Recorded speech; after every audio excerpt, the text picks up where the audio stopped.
Yamini Sadhineni BJP party state spokes person, అదేవిధంగా national council member.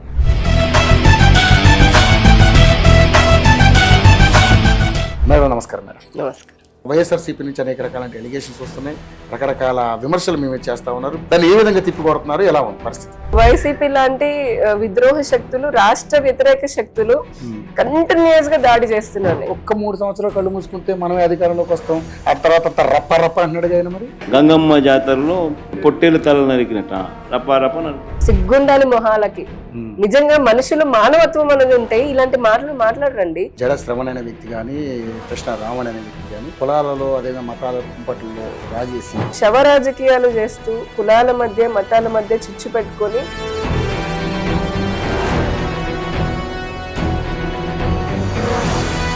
వీళ్ళందరూ కూడా చైనా తోకలే. ప్రకాష్ రాజు, సోనం వాంగ్చుక్, ఇక్కడ వీళ్ళందరూ కమ్యూనిస్ట్ అని చెప్పుకున్న వాళ్ళందరూ చైనా తోకలే. డబ్బులకు అమ్ముడు పోయినటువంటి గంజాయి మొక్కలు వీళ్ళంతా.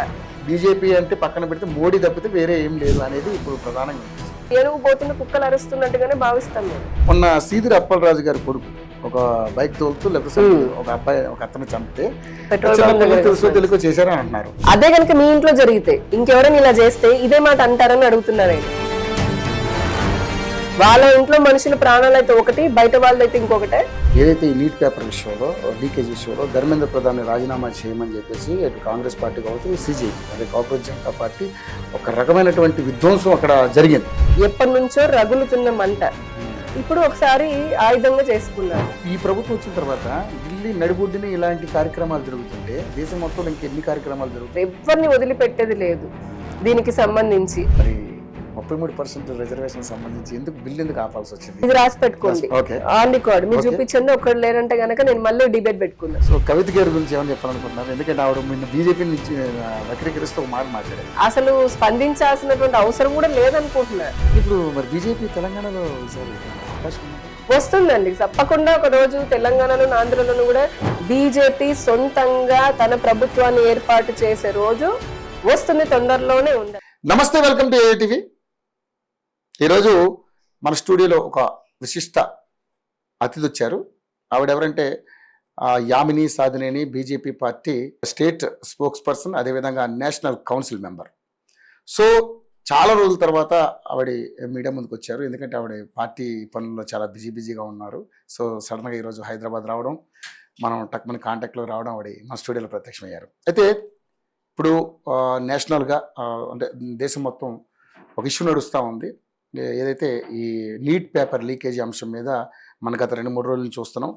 కాక్రోచ్ జనతా పార్టీ, అదేవిధంగా కాంగ్రెస్ పార్టీ, ప్రధాన ప్రతిపక్షంలో ఉన్నటువంటి సెంటర్లో ఉన్నటువంటి కాంగ్రెస్ పార్టీ ప్రభుత్వం మీద ఎలిగేషన్స్ తీసుకురావడం, ఆ వీడియోస్ అని మనం చూస్తున్నాం. ఏ రకంగా జరుగుతుంది ఏంటి అనేది, అంటే పోలీసులు లాఠీ చార్జ్ చేశారు అనే దాని మీద బాగా అంశాల మీద కొన్ని శక్తులన్నీ కూడా రకరకాల ఎలిగేషన్ చేస్తా ఉన్నాయి. అవన్నీ మనం చూస్తున్నాం.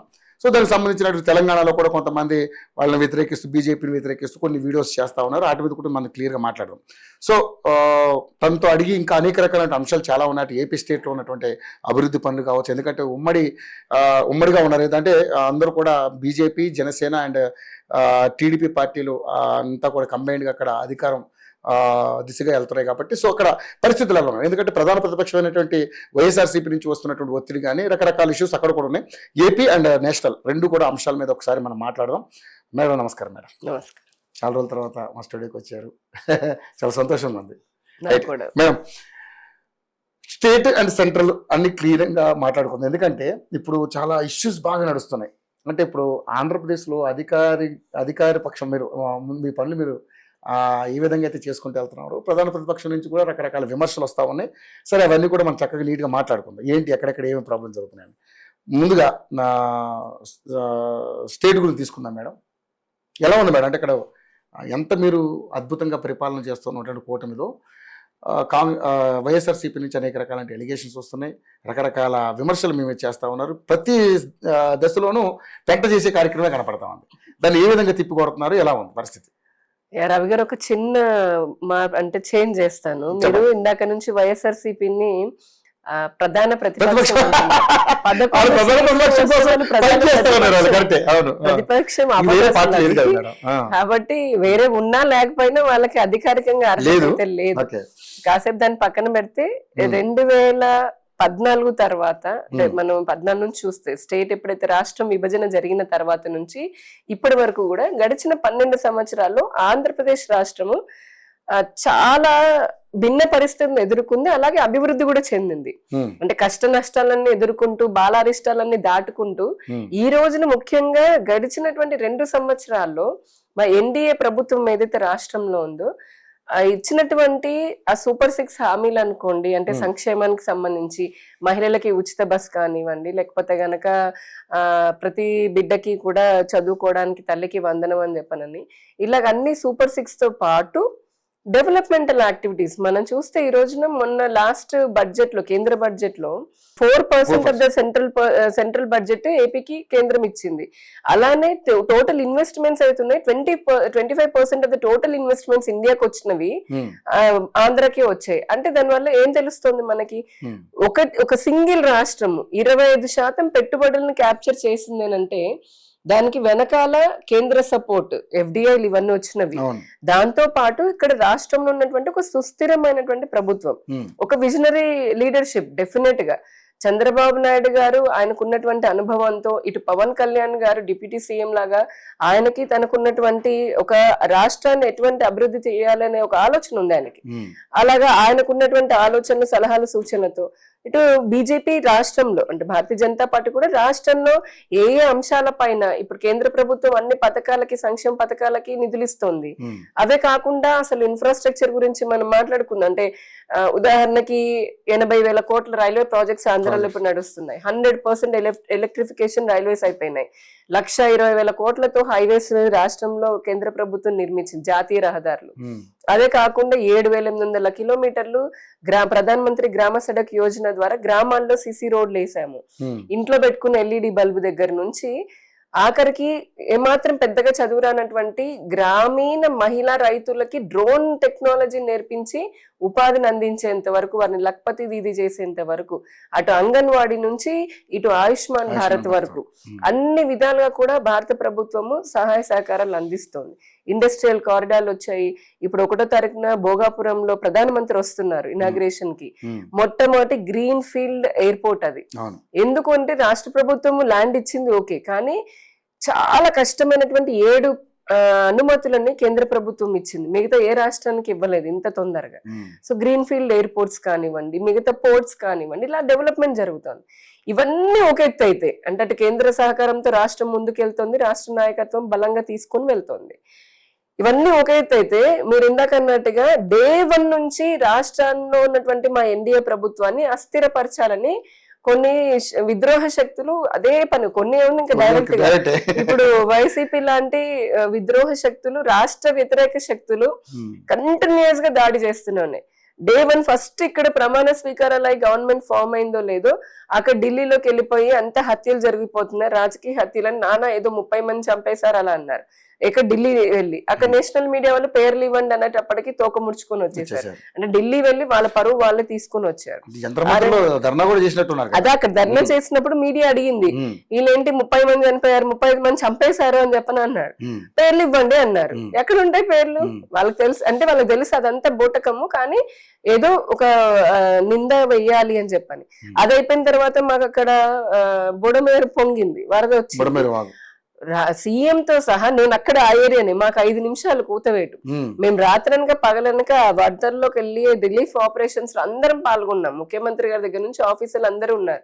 కేంద్రం వెంటనే ఎన్డీఆర్ఎఫ్ టీమ్స్ పంపించింది, డబ్బులను రిలీజ్ చేసింది, అంతా అయింది. అయినా కూడా ఆయన అంతా అయిపోయిన తర్వాత వచ్చి ఎవరు మన జగన్మోహన్ రెడ్డి గారు, ఆయన మాజీ ఎమ్మెల్యేలు వచ్చి ఏమి జరగట్లేదు అని చెప్పనని నాటకాలు ఏదో ఆడేసి వెళ్ళారు.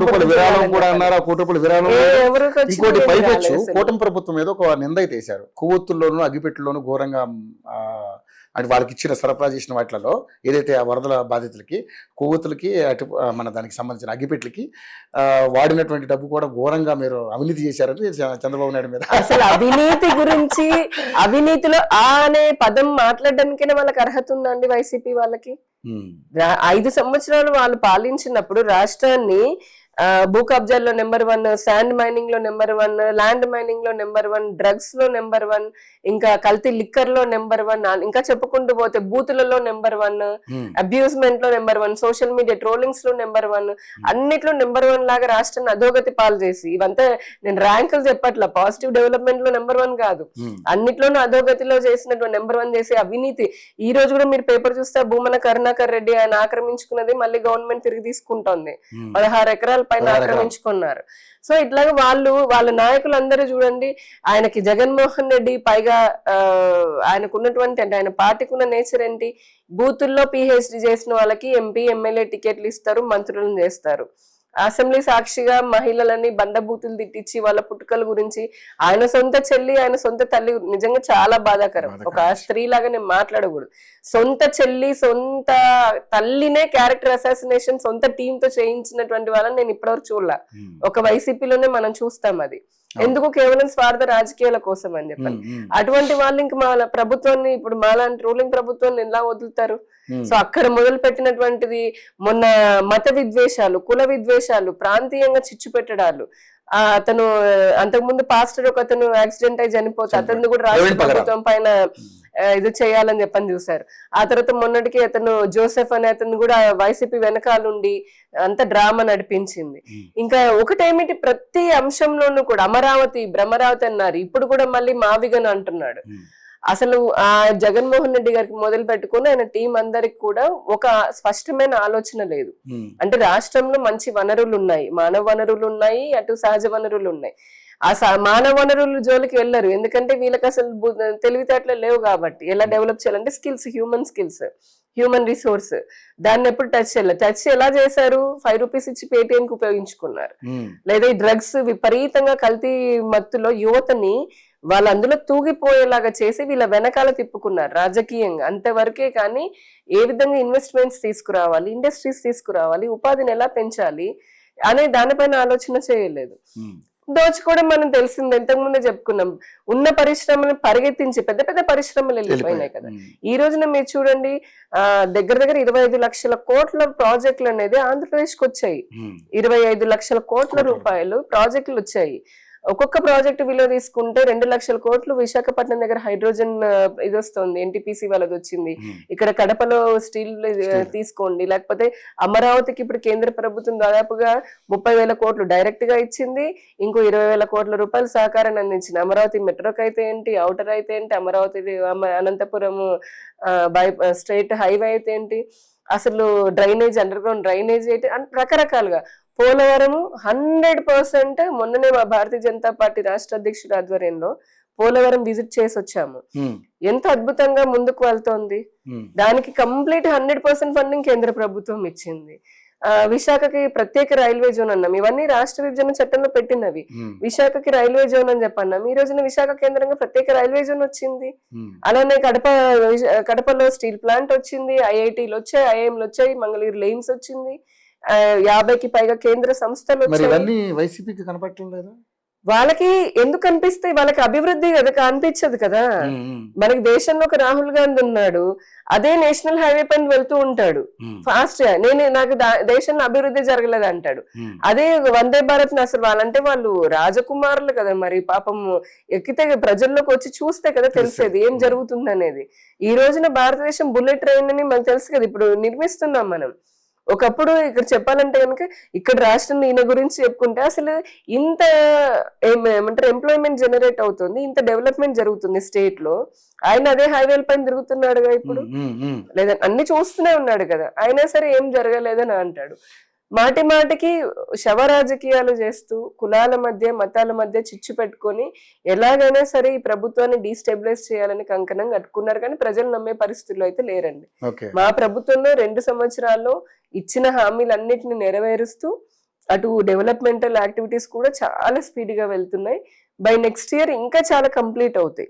అన్ని ప్రారంభమైన చాలా ఫాస్ట్ స్పీడ్ గా వెళ్తున్నాయి కార్యక్రమాలన్నీ. అమరావతికి ఎప్పుడైతే స్టార్ట్ చేశారో అప్పటి నుంచి అమరావతి మీద అనేక రకాలైనటువంటి ఎలిగేషన్స్ ఆ ప్రభుత్వం ఉన్నప్పుడు, వైసీపీ ప్రభుత్వం ఉన్నప్పుడు 3 రాజధానులని కొంత టైం అంతా వేస్ట్ చేసేసారు. ఆ 3 రాజధానుల సంగతి అటకెక్కించారు. దాని గురించి ఎవరు మాట్లాడలేదు. సరే, మేము రాజధానికి వ్యతిరేకం కాదు, అమరావతికి వ్యతిరేకం కాదు అంటూనే ఇప్పుడు మావిగన్ అంటున్నారు.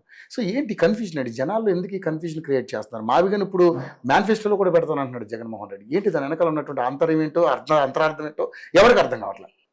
అందులో అర్థం కాకపోవడానికి ఏం లేదండి. ఆయనకి కన్ఫ్యూజన్ ఏం లేదు. ఆయన విత్ క్లారిటీనే చేస్తున్నాడు. ఆయన క్లారిటీ ఉంది, ప్రజలు కన్ఫ్యూజ్ చేస్తున్నారు కదా, అదే ఆయన పని కదా. కానీ ప్రజలు కూడా నిజంగా ఆంధ్ర ప్రజలు ఇప్పుడు ఎవరు కన్ఫ్యూజ్ అయ్యే పరిస్థితిలో లేరు. ఎందుకంటే ఆ రోజులు పోయినాయి. మొదట్లో 2014లో అప్పుడు ఎన్డీఏ ప్రభుత్వం వచ్చినప్పుడు ఆయన అంటే అప్పుడే స్టేట్ బైఫర్కేట్ అయింది. అయినప్పుడు ఈయన పాదయాత్రలు అంతా చేసి నవరత్నాలు అని చెప్పని ప్రజల్లోకి వెళ్ళి ఏదో నేను ఈ వర్గం వాళ్ళు చేస్తాను, అది చేస్తాను, ఇది చేస్తానని చాలా హామీలు ఇచ్చాడు. సరే, ప్రజలు కూడా ఓకే, ఆల్రెడీ చంద్రబాబు నాయుడు గారిని చూసాం కదా, ఈయన కూడా చూద్దాము, రాజశేఖర రెడ్డి ఎట్లా కొడుకు అని చెప్పని ఒక ఛాన్స్ అని తిరిగినప్పుడు అదే సినిమాలో ఉంటుంది కదా, ఒకే ఒక ఛాన్స్ అని సంథింగ్ అలాగని ఇచ్చారు.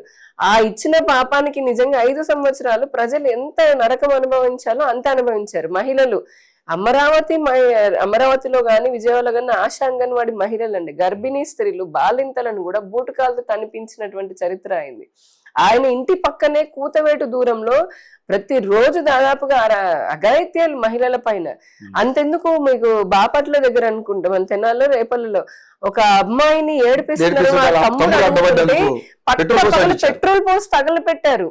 ఏ రోజున జగన్మోహన్ రెడ్డి మాట్లాడాడండి? ఏ రోజైనా మొన్న కాదు, ఆయన ముఖ్యమంత్రి లాగా ఉన్నప్పుడు ఆ రోజు ఆయన మాట్లాడలా, ఆయన మంత్రులు మాట్లాడలేదు. 2 హోమ్ మినిస్టర్లు మహిళలను, అదే 2 సార్లు మహిళా హోం మంత్రులను పెట్టారు. వాళ్ళు ఏ రోజు వచ్చి మాట్లాడిన పాపని పోలేదు. మహిళల పైన ఇన్ని వేల మంది పైన అఘాయిత్యాలు జరుగుతుంటాయి.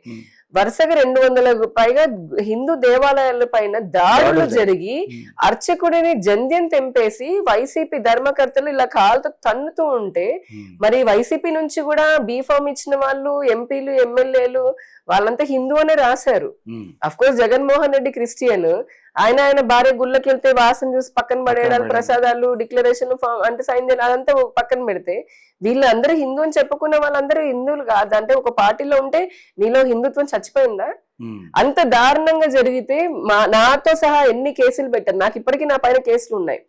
ఏది అయోధ్య గురించి ఎందుకు మీరు వేయలేదని, ఇక్కడ ఈ దుర్గమ్మ గుడిలో జరిగినటువంటి దొంగతనం గురించి కానీ, ఇట్లా మేము మాట్లాడుతున్నాను హిందూ ధర్మం పైన, నా పైన ఇప్పటికీ ఉన్నాయి కేసులు. ఇంకా అమాయకమైనటువంటి వేలాది మందిని జైల్లో పెట్టారు, కేసులు పెట్టారు, జైల్లో పెట్టారు. చాలా మంది 40 రోజులు వదలలేదు.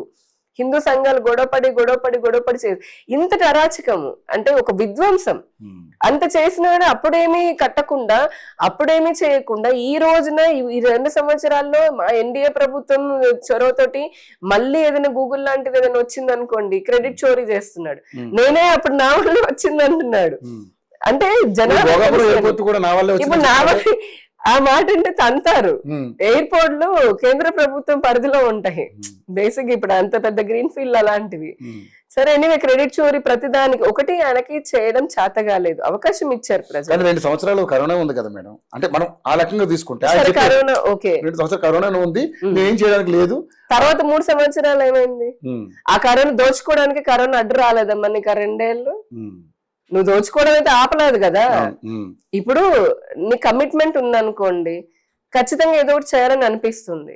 ఆల్రెడీ నీకు ప్రభుత్వంలో కూర్చోపెట్టిన తర్వాత అసలు నువ్వు అంత బూతులతోటి పదే హింసించాల్సినటువంటి అవసరం ఏముంది?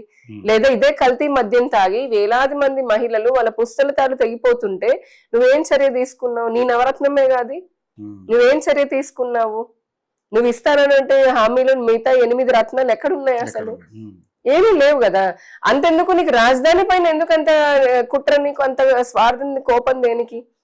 ఒక మీరు ఇందాక అడిగిన ప్రశ్న కదే, అప్పట్లో 3 ముక్కలు రాజధాని అన్న, డీసెంట్రలైజేషన్ కావాలి అంటే అభివృద్ధి వికేంద్రీకరణ కావాలి. ఇప్పుడు మేము 2 సంవత్సరాలుగా 12 సంవత్సరాల నుంచి బీజేపీ పర్స్పెక్టివ్ లో, కేంద్ర ప్రభుత్వ పర్స్పెక్టివ్ లో తీసుకుంటే ప్రతి జిల్లాకి కూడా మేము వేల కోట్ల రూపాయలు ఇచ్చాము. ప్రతి జిల్లాకి అసలు జోన్ లో రాయలసీమ జోన్ చూస్తే ఇప్పుడు మీరు డ్రోన్ సిటీ, సెమీ కండక్టర్ లాగా, అంతెందుకు డిఫెన్స్ కి సంబంధించి, అలానే సోలార్ కి సంబంధించి, మొబైల్ మ్యానుఫ్యాక్చరింగ్ కి సంబంధించి, రాయలసీమ ఫుల్ డెవలప్ అవుతుంది అక్కడ. అలానే స్టీల్ కానివ్వండి, మిగతా మ్యానుఫ్యాక్చరింగ్. ఇటు ఉత్తరాంధ్రం తీసుకుంటే గనక మీకు ఫార్మాసిటీ ఉంది, ఇప్పుడు గూగుల్ లాంటి ఐటీ డేటా సెంటర్స్ కి ప్లేస్ ఉన్నది. అలానే ఏషియాలోనే అతిపెద్ద మెడికల్ ఎక్విప్మెంట్ అక్కడ ఉంది. పెట్రోలియం కి సంబంధించిన గోదావరి జిల్లాలో ఉన్నాయి. ఇప్పుడు హైడ్రోజన్ వచ్చి 2 లక్షల కోట్ల రూపాయలతోటి అని చెప్పనని. సో అలాంటి అక్కడ అది జరిగితే అమరావతి కేంద్రంగా ఇక్కడ మనము క్వాంటమ్ వ్యాలీ నిర్మిస్తున్నాము. ఇంకా ఎడ్యుకేషనల్ హబ్ లాగా కూడా అమరావతి జరుగుతుంది. సో ఇలాగా ప్రతి జిల్లా మీరు ఏ జిల్లా తీసుకున్నా అంత అభివృద్ధి జరుగుతుంది. అంటే అభివృద్ధి వికేంద్రీకరణ అన్ని చోట్ల జరిగింది. మరి అలాంటిది ఆయన రాజధానికి సంబంధించి ఇప్పుడు కొత్తగా మావిగన్ ఇప్పుడు ఆల్రెడీ కేంద్ర ప్రభుత్వం నోటిఫై చేసింది, దాన్ని ఎవ్వరు ఏం చేయలేరు. ఇంకా పార్లమెంట్ లో కేంద్ర ప్రభుత్వం నోటిఫై చేసింది అమరావతిని ఏకైక రాజధాని అని. నరేంద్ర మోదీ స్పష్టంగా అక్కడ చెప్పడం జరిగింది. అంటే ప్రభుత్వం ఇప్పుడు ఈయనేదో నేను మార్చుకుంటాను మావిగన్ అంటే అది ప్రజల్ని మాయ చేయడానికి తప్పితే, కన్ఫ్యూజ్ చేయడానికి తప్పితే ఈయన అనుకోగానే అక్కడ మావిగన్ రాదు. రాజధాని కేంద్ర ప్రభుత్వ పరిధిలో అది చేసింది. ఇక్కడ నుంచి ఇక్కడ స్టేట్ అసెంబ్లీ చేసి పంపిస్తే అక్కడ జరిగింది. రాజధాని అవసరం లేదు అంటున్నాడు. ఎందుకు అవసరం లేదు? ఇప్పుడు ఆయనకి అలాంటి వాళ్ళకి అవసరం లేదు. ఎందుకంటే ఆయన ఎప్పుడు పక్క రాష్ట్రాల్లో ఉంటాడు కాబట్టి. పక్క రాష్ట్రంలో ఉన్నటువంటి రాజధానిలో కదా ఆయన ఉండేది. ఈ రాష్ట్రంలో ఎక్కడ ఉంటున్నాడు ఆయన? లేదు ఇంకో పక్క తెలంగాణ రాష్ట్రం, పక్క రాష్ట్రంలో తెలంగాణలో పెద్ద ప్యాలెస్లు కట్టుకొని ఇక్కడ ఉంటాడు. ఆయన ఉండడానికి రాజధానులు కావాలి. కానీ ఆయన ముఖ్యమంత్రి అవ్వాలి అని చెప్పని కలలు కంటున్నటువంటి, మరొకసారి అవ్వాలని కలలు కంటున్న రాష్ట్రానికి మటుకు రాజధాని అవసరం లేదు. ఎందుకు ఆయన బాధ అంతా ఏంటంటే ఆంధ్రప్రదేశ్ డెవలప్ అయితే, నేను చెప్పాను ఆంధ్రప్రదేశ్ డెవలప్ అయితే ఆయన దోచుకోవడానికి అవకాశం ఉండదు. రెండోది యువతలో కనుక మంచి ఉద్యోగ అవకాశాలు వచ్చాయనుకోండి, ఆ పేటిఎం బ్యాచ్ లాంటి వాళ్ళు దొరకరు. ఆయనకు మళ్ళీ అవకాశం రాదు. డెవలప్మెంట్ చూసిన తర్వాత మళ్ళీ అవకాశం రాదని అంటున్నారు. ఒక్క 3 సంవత్సరాలు కళ్ళు మూసుకుంటే మనమే అధికారంలోకి వస్తాం, ఆ తర్వాత అంత రప్ప రప్ప అంటున్నాడు ఆయన. మరి అలా రప్ప రప్ప అని వాళ్ళు అలా అన్నారు కాబట్టి తీసుకొచ్చి ఎక్కడో 151 సీట్ల నుంచి 11 సీట్లకు చేశారు. ఈసారి 11 నుంచి ఒకటి కూడా, అంటే ఆ ఒకటి కూడా జగన్మోహన్ రెడ్డి అది కూడా ఉంటాడా ఉండడా అనేది ప్రజలందరూ అనుకుంటున్నారు. ప్రజలు ఈ రోజున అభివృద్ధి కోరుకున్నారండి. విడిపోయిన తర్వాత విధ్వంసం కోరుకోవాలా, అరాచకత్వం కోరుకోవాలా. కానీ ఎంతో కొంత వ్యతిరేకత అయితే మూట కట్టుకుంటుంది కూటమి ప్రభుత్వం. ప్రతి గవర్నమెంట్ కి ఇప్పుడు ఎక్కడైనా సరే వారికి ప్రభుత్వం చేసేటటువంటి అందరికి 100% నచ్చాలని ఇక్కడ కాదు, ప్రపంచంలో ఏ దేశంలోనూ జరగదు. ఎందుకంటే ఒక్కొక్కరి చూసే విధానము, ఆలోచనలు ఉంటాయి. వాళ్ళకి కావాల్సిన వేరుగా ఉండుండొచ్చేమో, కానీ అంత మాత్రానే ప్రభుత్వానికి వాళ్ళని చేదుగారు. ఎందుకంటే మేము సంక్షేమ పథకాలు ఇచ్చేటప్పుడు టీడీపీకో, బీజేపీకో, లేకపోతే జనసేనకు వేసిన వాళ్ళకి ఇస్తున్నామా? ఇవ్వడం లేదు. ప్రజలందరికీ ఇస్తాం, ఎలిజిబిలిటీ ఉన్నటువంటి వాళ్ళకి. కానీ అవతల జనాలకి కొంత నచ్చకపోవచ్చు. అదే చూస్తున్నాను. అంటే మనం చూసేటటువంటి, లేదా జగన్మోహన్ రెడ్డి లాంటి వాళ్ళని వాళ్ళు ఇష్టపడుతూ ఉండొచ్చు. ఆయన క్రిస్టియన్స్ ఇప్పుడు ఎంత పెద్ద మాఫియా తిరుగుతుంది ఆంధ్రప్రదేశ్ రాష్ట్రంలో. మేడం, ఆ మాఫియాని ఏ విధంగా మీరు కట్టడి చేయగలరు? ఎందుకంటే ఇప్పుడు 40% ఓట్ శాతం వాళ్ళకు ఆయనకు వచ్చింది అంటే వాళ్ళందరూ కూడా ఏ రకంగా వాళ్ళని ఆకట్టుకోగలిగారో ఆ ఓట్ బ్యాంక్ షేర్ ఇంకా అలాగే ఉండిపోయింది. అది ఇంకా పెంచుకునే అవకాశం ఉంటుంది. ఎందుకంటే మత మార్పులు ఘోరంగా జరుగుతూ ఉన్నాయి. సో దానికి అటువైపు ఏమైనా ఛాన్స్ లేవా? ఎందుకంటే మీరు ఒక కూటమి ప్రభుత్వం ఏంటంటే నెక్స్ట్ కూడా మనమే అనే ఒక ఊహల్లో బతుకుతున్నారు. బట్ అక్కడ already Jaganmohan Reddy ground level ఏం చేయాలో చేస్తా ఉన్నారు. సో మీరు ఇంకెలా అంటారు? ఒకటి వస్తుంది ఎలా అంటారు? జగన్మోహన్ రెడ్డి అంటే ఆయన పార్టీ లాగా అటువంటి విధ్వంసకరమైనటువంటి కుట్రలు చేసే నేచర్ మా కూటమి పార్టీలకి లేదు, అవసరం లేదు. మేము ఎందుకు ఇప్పుడు ఆ కాన్ఫిడెన్స్ తో చెప్తున్నానంటే, మేము డెవలప్మెంట్ ఇప్పుడు ఎంత కాలం మీరు అన్నారు నిజమే 40% ఓట్ బ్యాంక్ ఉంది అని. అది రాజశేఖర రెడ్డి గారి నుంచి వచ్చి కొంతవరకు వచ్చి ఉండొచ్చు, లేదంటే ఈయనకంటూ కొంత ప్రతి ఒక్కరికి ఉంటారు కదా. రావణాసురుడు కూడా ఇప్పుడు మనం చూడట్లేదా, రావణాసురుడు కూడా ఫ్యాన్స్ ఉంటారు.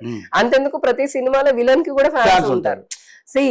ఫ్యాన్స్, సింపథైజర్స్, ఓటర్లు ఓకే అది ఉంటుంది. కాకపోతే ఇక్కడ వచ్చేటప్పటికి అంటే ప్రజలకి మేము డెవలప్మెంట్ అదే చెప్తున్నాం. మీరు ఏదో మీకున్నటువంటి ఒక అభిమానాన్ని పక్కన పెట్టి నిజంగా మీ పిల్లల భవిష్యత్తు బాగా ఉండాలి అంటే రాష్ట్రం అభివృద్ధి చెందాలి. ఆ రాష్ట్ర అభివృద్ధికి అడ్డుకట్ట వేసేటటువంటి వాళ్ళని దూరంగా పెట్టండి మేము ప్రజలకు అదే చెప్తూ ఉంటాం. ఇక క్రిస్టియన్ అంటారా, ఆయన మొదటి నుంచి కూడా వాళ్ళ కుటుంబం అంతా కూడా ఆ క్రిస్టియన్ అంటే రాజశేఖర రెడ్డి నుంచి ఆయన 7 కొండలు 2 కొండలు చేస్తానని చెప్పని అన్నప్పుడే భగవంతుడు సరే ఎందుకు ఊరుకుంటారు మామూలుగా ఎవరైనా సరే సమాధానం చెప్పుకుని మనం అనకూడదు ఇంకా అలాంటి దాని గురించి. కానీ ఇప్పుడు ఈయన కూడా చాలా సార్లు ఈ గుళ్ళు ఇందాక చెప్పాను కదా, అందుకేనేమో అసలు ఇంతమంది మరి హిందువుల మనోభావాలు గాయపడి శాపనార్థాలు పెట్టారు. నాతో సహా నేనే చెప్తున్నాను, నేను ఎన్ని వందల సార్లు పెట్టుంటానో ఏడ్చుకుంటూ, ఇటువంటి హిందూ ధర్మానికి వ్యతిరేకంగా ఉన్న ప్రభుత్వం వద్దురా బాబు అంతటా ఇంకోసారి మేము ఇలా మా మనోభావాలు దెబ్బతినకూడదని. మరి అవంతా తగులుతాయి కదా. ఇప్పటికైనా చెప్తున్నా, మత ప్రాతిపదికన డెవలప్మెంట్ అనేది ఈ రాష్ట్రం అనే కాదు, ఇప్పుడు కేంద్రంలో సరే ఎక్కడ మత ప్రాతిపదికన అనేది ఉండకూడదు. దీనికి ఈ తల్లి కాంగ్రెస్ పిల్ల కాంగ్రెస్ ఇక్కడ చాలా ఇంపార్టెంట్ విషయం చెప్పుకోవాలి. కాంగ్రెస్ బేసిక్ గా ఒరిజినల్ వీళ్ళందరూ ఆ పిల్లలే కదా, పిల్ల కాంగ్రెస్ లే. కాంగ్రెస్ భావజాలం ఎలా ఉంటుందనంటే సంతుష్టీకరణ, ముస్లిం సంతుష్టీకరణ. అంటే ఈ సంతుష్టీకరణ తోటి వాళ్ళు ఏం చేస్తున్నారంటే, ఇప్పుడు కర్ణాటక చూడండి, ఇక్కడ తెలంగాణలో కూడా మామూలు వాళ్ళు తీసుకొస్తూ ఉంటారు, రిజర్వేషన్ ని మార్చేస్తూ ఉంటాము, ముస్లింలకి రిజర్వేషన్ బీసీలకి ఇచ్చేస్తూ ఉంటాము, లేదా ఇస్లాం లోకి కన్వర్ట్ అయినటువంటి ఎస్సీలు ఎస్టీలు బీసీలకి ఆ రాజ్యాంగం వాళ్ళకి వచ్చినటువంటి హక్కులను కూడా ఇస్తాము అని. కానీ కాన్స్టిట్యూషన్ లో ఎక్కడా లేదు.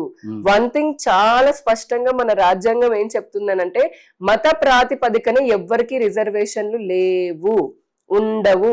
అంబేద్కర్ గారు కానివ్వండి, మిగతా అప్పట్లో రాజ్యాంగ నిర్మాతలు ఎవరైతే ఉన్నారో వాళ్ళు వెనుకబడినటువంటి వర్గాలను చూసి, లేదంటే వాళ్ళకున్న సోషియో ఎకనామికల్ బ్యాక్గ్రౌండ్ ని చూసి, ఆ బ్యాక్వర్డ్నెస్ ని చూసి ఈ రిజర్వేషన్ సిస్టమ్ ని తీసుకుని వచ్చారు.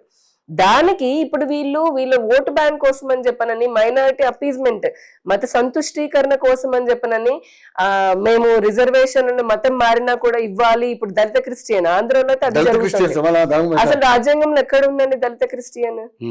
ఉంటే క్రిస్టియన్లు ఉంటారు, వ్యక్తిగతంగా మేము చెప్తున్నాం, బీజేపీ స్టాండ్ చాలా క్లియర్. వ్యక్తిగతంగా ఎవరైనా ఏదైనా మతాన్ని ఆచరించవచ్చు, కానీ ఎవరైనా ఫోర్స్ఫుల్ గా లేదంటే ప్రలోభ పెట్టి మీకు అది ఇస్తాం ఇది ఇస్తామని మతం మార్పిడి అనేది తప్పు ఒకటి. రెండోది, మీరు మతం మారారు మీ ఇష్టంతో, మీరు మతం మారండి, కానీ దానికి మళ్ళీ రాజ్యాంగ పరంగా వచ్చే మీకు హక్కులు కావాలంటే కుదరదు. ఎందుకంటే మతం అనేది నీ వ్యక్తిగత స్వేచ్ఛ. కానీ రాజ్యాంగంలో ఉన్నటువంటి కులాల ప్రాతిపదికన రిజర్వేషన్ ఏదైతే చేశారో, ఇందాక మనం చెప్పుకున్న వర్గాల ప్రకారం, దానికి మతానికి సంబంధం లేదు. సో దళిత క్రిస్టియన్ అంటే ఉంటే దళితులు ఉంటారు, లేదా క్రిస్టియన్లు ఉంటారు. దళితులకు రాజ్యాంగబద్ధంగా వచ్చేటటువంటి ఆ దళితుల్లో ఉన్నటువంటి హిందూ అంటే ఎవరైతే ఉంటారో హిందువులే. ఎందుకంటే దాంట్లో దళితుల్లో మళ్ళీ ముస్లింలు లేరు, రాజ్యాంగ పరంగా క్రిస్టియన్లు లేరు. ఒకవేళ మీరు క్రిస్టియానిటీలోకి మారిపోయారు, దెన్ మీరు క్రిస్టియన్ బీసీ కింద అయిపోతారు కదా, అంటే ఆ కేటగిరీలోకి వెళ్ళిపోతారు.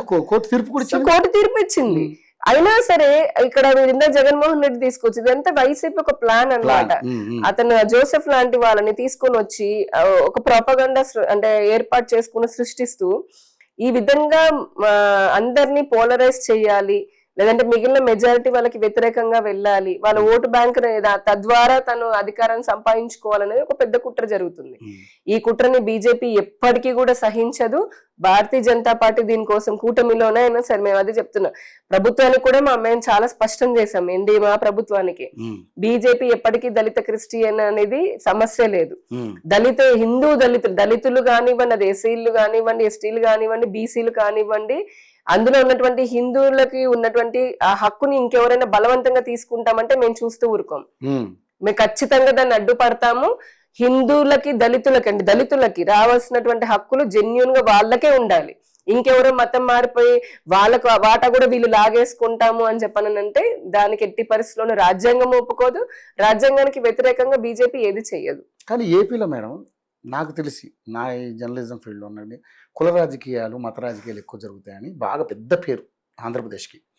ఈరోజు చూస్తున్నాం, ఒక జడ శ్రవణ్ అనే వ్యక్తి కానీ, కృష్ణ రావణ్ అనే వ్యక్తి కానీ, వీళ్ళందరూ కూడా కులాలలో అదేవిధంగా మతాల కుంపట్లలో రాజేసి ఒక విధ్వంసం సృష్టించాలనే ప్రయత్నం చేస్తున్నారు. కాబట్టి ఈరోజు రకరకాల కేసులు పెట్టి ఆయన జైల్లో పెడుతుంటే ఇట్లా బెయిల్ రాగానే మళ్ళీ ఇంకో కేసు పెడతారు, బెయిల్ రాగానే అలాగా ఆయన మీద దేశద్రోహం కేసు పెట్టారు. సో దేశద్రోహం కేసు పెట్టడం అంటే ఏంటి, అంత దేశద్రోహానికి పాల్పడ్డటువంటి అంశాలు ఏంటి? ఇది కేవలం కూటమి ప్రభుత్వం కుట్ర అని అంటున్నారు. ఏంటి దీనికి ఏం సమాధానం చెప్తారు? లేదు, ఫస్ట్ అతను జోసెఫ్ అని అతని వీడియోలు మీరు చూస్తే కనుక చూసాం, ఘోరంగా ఉన్నాయి. చాలా ఇప్పుడు వీళ్ళందరికీ ఫ్యాషన్ అయిపోయిందండి. ఇప్పుడు అదే సిజేపీ గురించి కూడా మాట్లాడుకున్నాం. సో ఇదేంటంటే భావ ప్రకటన స్వేచ్ఛ లేదంటే మానవ హక్కులు, ఈ రెండు ఉపయోగిస్తుంటారు వాళ్ళు.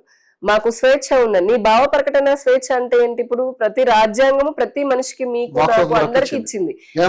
ఇచ్చింది వాక్ స్వాతంత్రము, భావ ప్రకటన స్వేచ్ఛ అంటే నీకు ప్రభుత్వం నుంచి కానీ లేదా నీకు ఒక వ్యక్తి లాగా ఈ దేశ పౌరుడిలాగా నీకు రావాల్సిన దాంట్లో ప్రభుత్వం నుంచి ఏదైనా ఇబ్బంది వస్తే నువ్వు ఖచ్చితంగా ప్రశ్నించాలి. అంతేకాని భావ ప్రకటన వాక్ స్వాతంత్రం పేరుతో నేను మిగతా మతాల వాళ్ళని తిడతాను, కోట్లాది మంది మనోభావాలని నేను దెబ్బతీస్తాను, లేదా దేశ వ్యతిరేకంగా మాట్లాడతాను, రాష్ట్ర చట్టాలకి వ్యతిరేకంగా మాట్లాడతాను, ఇది నా హక్కు అంటే అది నీ హక్కు కాదు.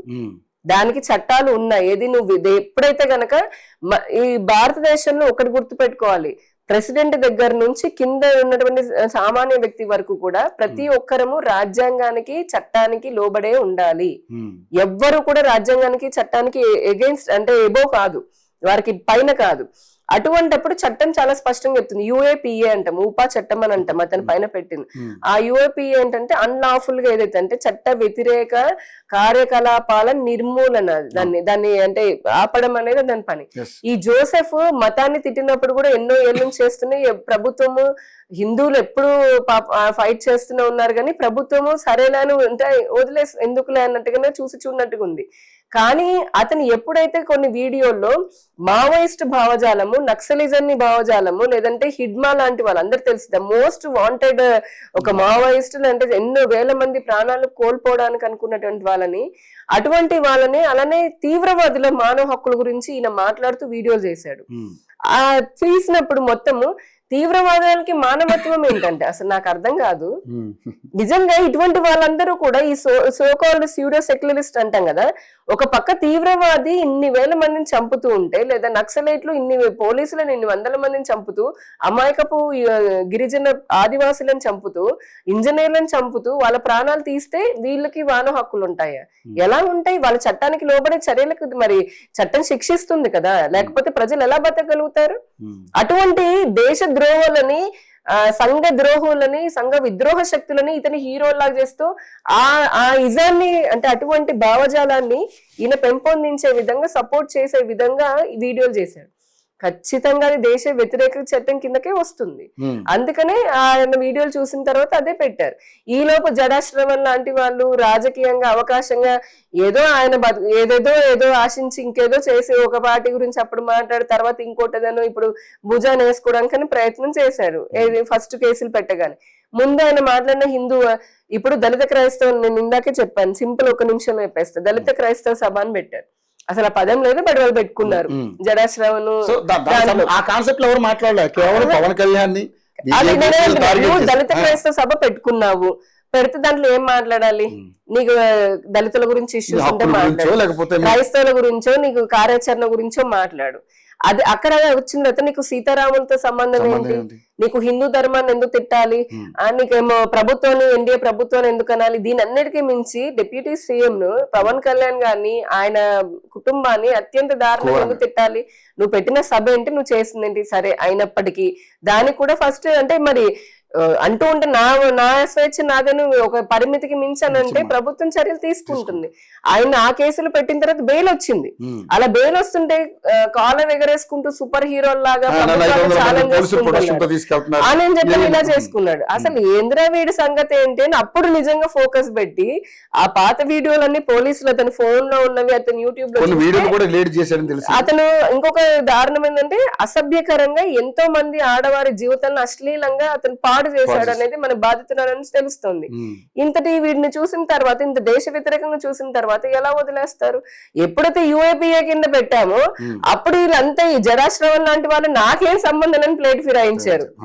నేను ఓన్లీ ప్రోగ్రామ్ పెట్టాను, నాకేం సంబంధం లేదు, అసలు అతను రావాల్సిన అతను కాదు, మాట్లాడాల్సిన అతను కాదు అని ముందేమో నువ్వేగా మాట్లాడతారు. అలానే ఇక్కడ ఏమంటారు, అలా కొంతమంది ఉన్నారు మీ తెలంగాణ నుంచి కూడా సోకాళ్ళు కొంతమంది జర్నలిస్టులు రెడ్డి ఆయన పేరు ప్రసాద్, కేఎస్ ప్రసాద్, ఇలా కొంతమంది వెళ్ళారు. సో తులసి చందు లాంటి వాళ్ళు, ఆ చందు తులసి లాంటి వాళ్ళు ఉన్నారు. వీళ్ళందరూ ఎజెండా. మీరు ఆవిడ కూడా అంతే. మీరు చూస్తే మీరు ఒక జర్నలిస్టే కదా, మీరు ఒక ఛానల్. ఎందుకు మీకు ప్రజల సమస్యలు ఉంటే స్పష్టంగా ప్రభుత్వాన్ని ప్రశ్నించండి, ఇది సమస్య ఉంది అనేది. మీడియా పని ఏంటి? జర్నలిజం పని ఏంటి? లేదు ప్రభుత్వం మంచి చేస్తుంటే ప్రజల్లోకి తీసుకొని వెళ్ళండి. అంతేకాని మీకున్నటువంటి ఒక దేశ వ్యతిరేకమైన భావజాలంతో, లేకపోతే మీరు ఎక్కడి నుంచో ఫండింగ్ తీసుకుంటూ ఈ దేశాన్ని అస్థిరపరచాలని చెప్పని అనుకునే శక్తులతోటి మీరు ఫండింగ్ తీసుకుంటూ, ఇలా చూడండి ఆ చందు తులసి ఎన్ని వీడియోలు చేసింది. పొద్దున లేస్తే హిందూయిజం మీద పడుతుంది, పొద్దున లేస్తే మోదీ అని అంటుంది. ఉంటుంది. పొద్దున లేస్తే ఏ పని చేసినా దానిలో వ్యతిరేకంగా చూపించి మాట్లాడుతుంది. ఆఖరికి జోసెఫ్ లాంటి వాళ్ళు కూడా అతను అంటే తప్పేంటని చాలా సపోర్ట్ చేస్తూ మాట్లాడింది. యూఏపీఏ పెట్టంగానే ఆమె కూడా అప్సుకోండి దెబ్బకి మళ్ళీ చాలా వీడియోలు డిలీట్ చేసుకుని అంత భయంగా పిట్టబెట్టారు అసలు. ఆ ప్రకాష్ రాజు కూడా వీళ్ళందరూ మన భారతదేశానికి పట్టినటువంటి అతిపెద్ద దౌర్భాగ్యం ఏముందంటే సెలబ్రిటీలు కొంతమంది పేరుతోటి హీరోలు అనుకుంటారు, కానీ దానిలో వాళ్ళకి ఉన్న వెనకాల ఎజెండా తెలుసా అండి. మీరు ప్రకాష్ రాజుని చూడండి, ఇదే కర్ణాటకలో ధర్మస్థల చాలా పాపులర్ ప్లేస్ అది. ధర్మస్థల ఎంతో ప్రాముఖ్యత కలిగినటువంటిది విదేశాల్లో కూడా. అటువంటి దాన్ని బయట విదేశీ ఫండింగ్ తీసుకొని అక్కడ ఏదో మరణాలు సామూహిక మరణాలు జరిగాయి అని చెప్పని అన్నాడు. ఎప్పుడైతే మీడియా అంటే మొత్తం అక్కడ తీసుకొని ఆధారాలతో సహా ఈయన ప్రమేయం ఉంది అని చెప్పని బయటకు వచ్చి మీడియా అడగగానే పారిపోయాడు సమాధానం చెప్పకుండా. వీళ్ళకి అంతా ఏంటంటే క్రిస్టియానిటీ ఎజెండా. ఈ దేశంలో ఇప్పుడు మనం చూస్తున్నాము డెవలప్మెంట్, వీళ్ళందరికీ ఇలాంటి అంటగడతారా అని కూడా వాళ్ళు ప్రశ్నిస్తున్నారు. ఇదే తులసి చంద్ కావచ్చు, తర్వాత ప్రకాష్ రాజ్. నేను అదే అంటున్నాను, మీరు ప్రశ్నించడం అనేది తప్పు కాదు. ఈ భారతదేశంలో ప్రతి ఒక్క పౌరుడికి ప్రశ్నించే అధికారం ఉంది, కానీ ఆ ప్రశ్న పేరుతో మీరు ప్రజల మధ్య చిచ్చు పెట్టాలను, లేదా శాంతి భద్రతలకి విఘాతం కలిగించాలని, లేదా ప్రభుత్వాలను కూల్చే పనిగా ఇప్పుడు వీళ్ళందరికీ మీరు రూట్ ఏంటంటే ఇప్పుడు నక్సలైట్లు మనమే కాదు, తీవ్రవాదులు నక్సలైట్లు అనేది ప్రపంచం పెద్ద సమస్య. అది ఎవరు సపోర్ట్ చేస్తారు? వీళ్ళు సపోర్ట్ చేస్తారు. నక్సలిజాన్ని మార్చి 31 నాడు అమిత్ షా గారు చెప్పారు అంటే నక్సల్ ముక్త భారత్ అనేసి. వేలాది మంది ప్రాణాలు తీస్తూ అభివృద్ధికి నోచుకోకుండా అటవీ ప్రాంతాన్ని తమ ఆయుధాలతో ఉంటూ ఉంటే అభివృద్ధి చెందుతున్న దేశంలో ఎందుకు కుదురుతాయవన్నీ? మనకు కావాల్సిన విధ్వంసం కాదు నేను చెప్తున్నాను. ఈ దేశంలో ఈ రాష్ట్రంలో కావాల్సిన విధ్వంసం కాదు, అరాచకత్వం కాదు, అవినీతి కాదు, అభివృద్ధి కావాలి. మేము పెట్టుకున్న సంకల్పం దానికోసమే వికసిత్ భారత్ 2047 కోసం నరేంద్ర మోదీ గారు 24/7 పనిచేస్తున్నారు. వీళ్ళందరూ కూడా ఈ భావజాలను వేసుకొని బయట నుంచి ఫండింగ్ తెచ్చుకుంటూ ప్రతిదానికి దేశ వ్యతిరేకంగా మాట్లాడుతూ ఉంటే మరి అంటే ప్రజలు చూసే వాళ్ళంత పిచ్చోళ్ళం కాదు కదా, వాళ్ళకి తెలుసు కదా, కళ్ళర్ అభివృద్ధిని చూస్తున్నారు కదా. నీకు నచ్చలేదు, నువ్వు ప్రతిదానికి రాముడిని ఎందుకు తీసుకొస్తావు? నువ్వు ఇదే మాట మరి మిగతా ఇస్లాంను లేదంటే క్రిస్టియానిటీ నువ్వు ఎందుకు అనవసరం? ముందు హిందూ దేవులు వీళ్ళందరికీ ప్రకాష్ రాజ్ ఎజెండా చూడండి, హిందూ పండుగలనే టార్గెట్ చేస్తాడు. వారికి హోలీ బాధనే, దీపావళి బాధనే, దసరా బాధనే, వినాయక చవితి బాధనే, హిందువులు కూర్చుంటే బాధనే, బొట్టు పెట్టుకుంటే బాధనే, నవ్వితే బాధనే, మిగతాదంతా అతని మటుకు నేను సెక్యులర్ అని అంటాడు, పోయి పాస్టల్ లాగా నిజంగా అన్ని చర్చిలు తిరుగుతుంటాడు. ఈ జోసెఫ్ అంతే. ఈ తులసి చంద్ కూడా ఆవిడ క్రిస్టియన్ అట, ఆవిడ పేరే క్యాథరిన్ ఏదో ఉందని చెప్పారని. నా పేరు క్యాథరిన్ అని మీరు నిరూపించండి అని ఆవిడ చెప్తుంది. నువ్వు ఇంత ప్రశ్నించడం నువ్వు నీకు అంటే నీ భావజాలం అయితే మరి నిన్న సమాజం ప్రశ్నిస్తోంది, మరి నిరూపించుకోవాలి కదా. నువ్వు ఎక్కడికో వచ్చి వైజాగ్ స్టీల్ ప్లాంట్ గురించి ఏమీ లేకుండానే పెద్ద ఏదో రచ్చ చేద్దామని ట్రై చేసింది, అక్కడేం వర్కౌట్ అవ్వలేదు. వీళ్ళందరికీ నిజంగా ఇప్పుడు హ్యాపీగా ఉంటున్నారు. ఓన్లీ నరేంద్ర మోదీ గారి ప్రభుత్వం చూడండి, మతంతో నేను ముస్లింలకు ఇయ్యను హిందువులకు ఇస్తున్నానని ఉందా? అసలు ఆయన నిజంగా చెప్పాలంటే మైనారిటీలకు చేసినంత మిగతా వాళ్ళకి జైన్ కూడా చేయలేదు. నేను లెక్కలు చెప్పాలంటే చాలా పెద్ద టాపిక్ అయిపోతుంది. ఈ రోజున ట్రిపుల్ తలాక్ అయినా కూడా లేదంటే ప్రతి సంక్షేమ పథకాలు స్కాలర్షిప్లు ముస్లింలకు వస్తున్నాయి, క్రిస్టియన్ అసలు మతంతో సంబంధం అందరికీ వస్తున్నాయి. కానీ వీళ్ళు ఎంతసేపటికి అప్పీజ్మెంట్ మాట్లాడుతుంటారు. వీళ్ళకి ఇంత పెద్ద విద్యార్థులు ఇక్కడ ఇదే తెలంగాణలో చందు తులసి ఎందుకు అడగదు? ఇక్కడ ఇప్పుడు జరుగుతుంది కదా, ఒక వీడియో చేసిందా ఇదే ప్రకాష్ రాజు. మరి పంజాబ్ లో ఇప్పుడు కేరళలో జరుగుతుంది, అక్కడ ఉన్నటువంటి కాంగ్రెస్ ప్రభుత్వాలు విద్యార్థుల పైన లాఠీ చార్జ్ చేసాయి. అంతకుముందు కేటీఆర్ ఇక్కడ ఇదే తెలంగాణ ఉన్నప్పుడు ఎంతో మంది చనిపోయారు.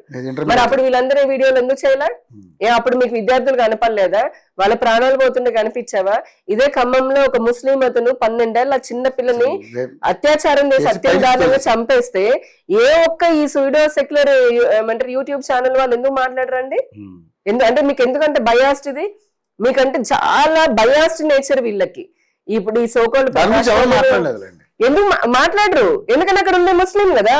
నేను అదే చెప్తున్నాను. అదే కనుక చేస్తే ఏమి లేకుండా హిందూ అసలు హిందూ అని ఎవరు అనుకోరు, కానీ ఆ పేరు చూసేసి వీళ్ళు ముందు తగలడిపోతారు అనమాట. అలాగొచ్చేసి ఏదో జరిగిపోతుంది. ఇప్పుడు కూడా అండి, ఇప్పుడు స్పందించాలి, ప్రశ్నించాలంటే అన్నిటినీ స్పందించాలి కదా. ఒకటే ఎందుకు? తులసి చంద్ ధైర్యం ఉంటే, దమ్ము ఉంటే కనుక అట్లాంటి యూట్యూబ్ ఛానల్ నడిపే వాళ్ళందరినీ ఇదే ప్రశ్నిస్తున్నాం. మీరు ప్రశ్నించాలని అంటే అన్నిటిపైన ప్రశ్నించండి, అందరినీ స్పందించండి. కానీ కానీ అందరూ- వెంటనే మీరు వేసేటటువంటి ఎలిగేషన్స్ ఏవైతే చాలా పూర్తి తప్పు. పర్యావరణం పేరుతోటి, లేదంటే అభివృద్ధి పేరుతోటి ఇంకోటేదో ఈ జోసెఫ్ లాంటి వాళ్ళని వెనకేసుకొస్తాము, చట్ట వ్యతిరేకంగా మాట్లాడతాము, దేశ వ్యతిరేక విద్రోహ శక్తులకి మేము వాళ్ళని కొమ్ము కాస్తాము అని అంటే, భారతదేశం ఒక లౌకిక దేశం, ప్రజాస్వామిక దేశం, ఒక డెమోక్రటిక్ కంట్రీ. దీనికి కొన్ని చట్టాలు ఉన్నాయి, ఆ చట్టానికి ఎవరైనా ఒకటే. సింపుల్. ఏపీలో మొన్న ముద్రగడ పద్మనాభం గారు చనిపోయారు. సరే, ఆయన ముద్రగడ పద్మనాభరెడ్డి అని కొంతమంది రకరకాలు, ఎందుకంటే ఆయన వైసీపీలో ఉన్నాడు కాబట్టి. సో ఒక కూతురు కన్న తండ్రిని చూడడానికి కూడా అనుమతించకుండా చాలా ఘోరమైనటువంటి రచ్చ చేశారు. అది కూడా అధికారిక లాంఛనాలతో ఆయన దహన సంస్కారాలు చేస్తానంటే కూడా వ్యతిరేకించారు. ఏంటి ఈ రాజకీయం ఏంటి? ఎందుకు మీరు అన్నారు శవ రాజకీయాలని? వైసీపీకి చాలా అలవాటైనటువంటి కొన్ని ఉంటాయి, అందులో ఇది ముఖ్యంగా అండి. ఆయన జగన్మోహన్ రెడ్డి గారు మీకు గుర్తుందో లేదు, పల్నాడులోకి వెళ్ళినప్పుడు ఆయన కార్ కింద, కాన్వాయ్ కింద ఎంతమంది చనిపోతే కనీసము ఆయన కానీ ఆయన పార్టీ వాళ్ళు పట్టించుకున్న పాపాన్ని పోలేదు. ఎవరైతే కనుక మళ్ళీ సంతాపం తెలియడానికని వెళ్తూ డీజేలు పెట్టుకుని, డ్రమ్ములు పెట్టుకొని, పెద్ద మ్యూజిక్ పెట్టుకుని వెళ్ళే సంతాపం తెలియజేయడానికా, లేకపోతే పెళ్లి ఊరేగింపు కూడా తెలియనంత నిజంగా చెప్పకూడదు వైసీపీ నీచ స్థితిలో వాళ్ళ భావజాలం అంటే మానసిక స్థితి ఉంటుంది. ఇప్పుడు ఈ ముద్రగడ గారి మరణానికి సంబంధించింది కూడా, ఆయన చనిపోయిన తర్వాత కూడా ఈ రాజకీయాలు ఏంటి? వాళ్ళ కుటుంబాల మధ్య తగాదాలు ఉంది. ఆయన బతుకున్నప్పుడు ఆయన కుటుంబం కూతుర్ల గురించి ఆయన చెప్పుకున్నారు, విభేదాలు ఉన్నాయని. ఏదైనా సరే ఇంటర్నల్ గా వాళ్ళు చూసుకుంటారు. మధ్యలో నీ పెత్తనం ఏంటి? నీ ఇన్వాల్వ్మెంట్ ఎందుకు? మీ ఇన్వాల్వ్మెంట్ ఎందుకు? ఈ శాప వల్ల లేకపోతే ఇదంతా ఊరికే పోతాయా? కుటుంబం మన తర్వాత తండ్రి కడసారి చూపు కూడా లేకుండా చేశారు. మరి ఇదంతా ఏంటి? రాజకీయం. ప్రతిది అంటే ప్రతి చిన్న విషయాన్ని రాజకీయంగా వాడుకొని దాన్ని తన అధికారం కోసం ఉపయోగించుకోవడం అనేది చాలా దురదృష్టకరం. అటువంటి పార్టీలు ఇప్పుడు ఇటు రాష్ట్రంలోనూ ఇటు కేంద్రంలోనూ ఉంటున్నందుకు నిజంగా ఇంకా బాధాకరం.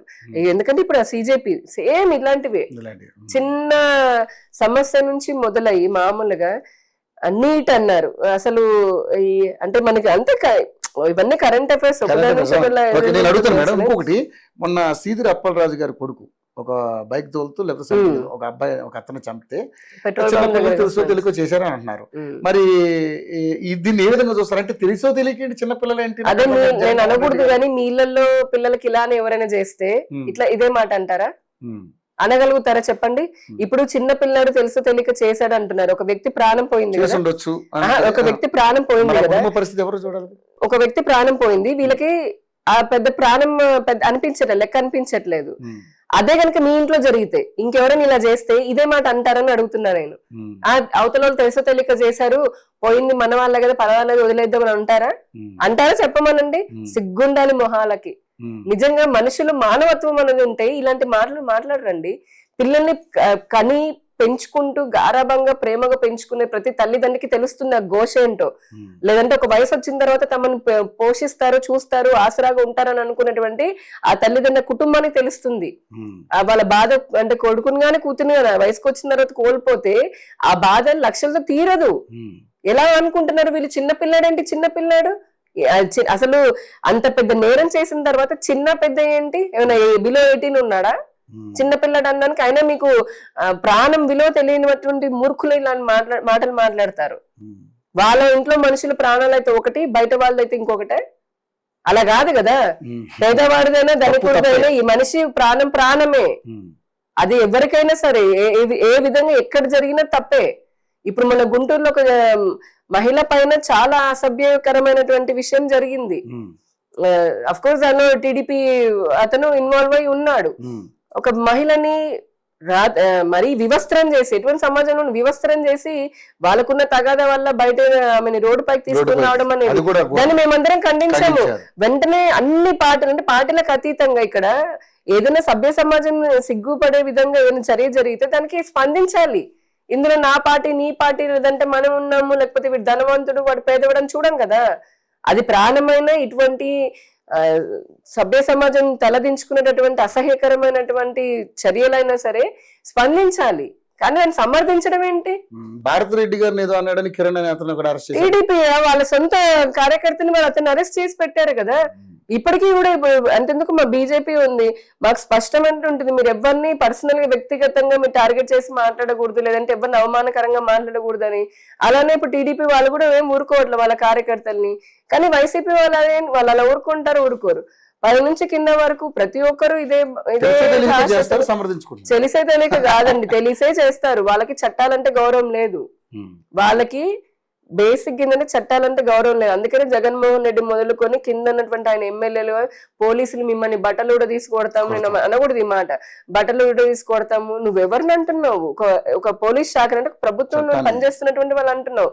నీ మాటలు ఇవి చూసి నిన్ను వస్తే రఫా ఆడిస్తాం ఇందాక అన్నారు కదా మీరు.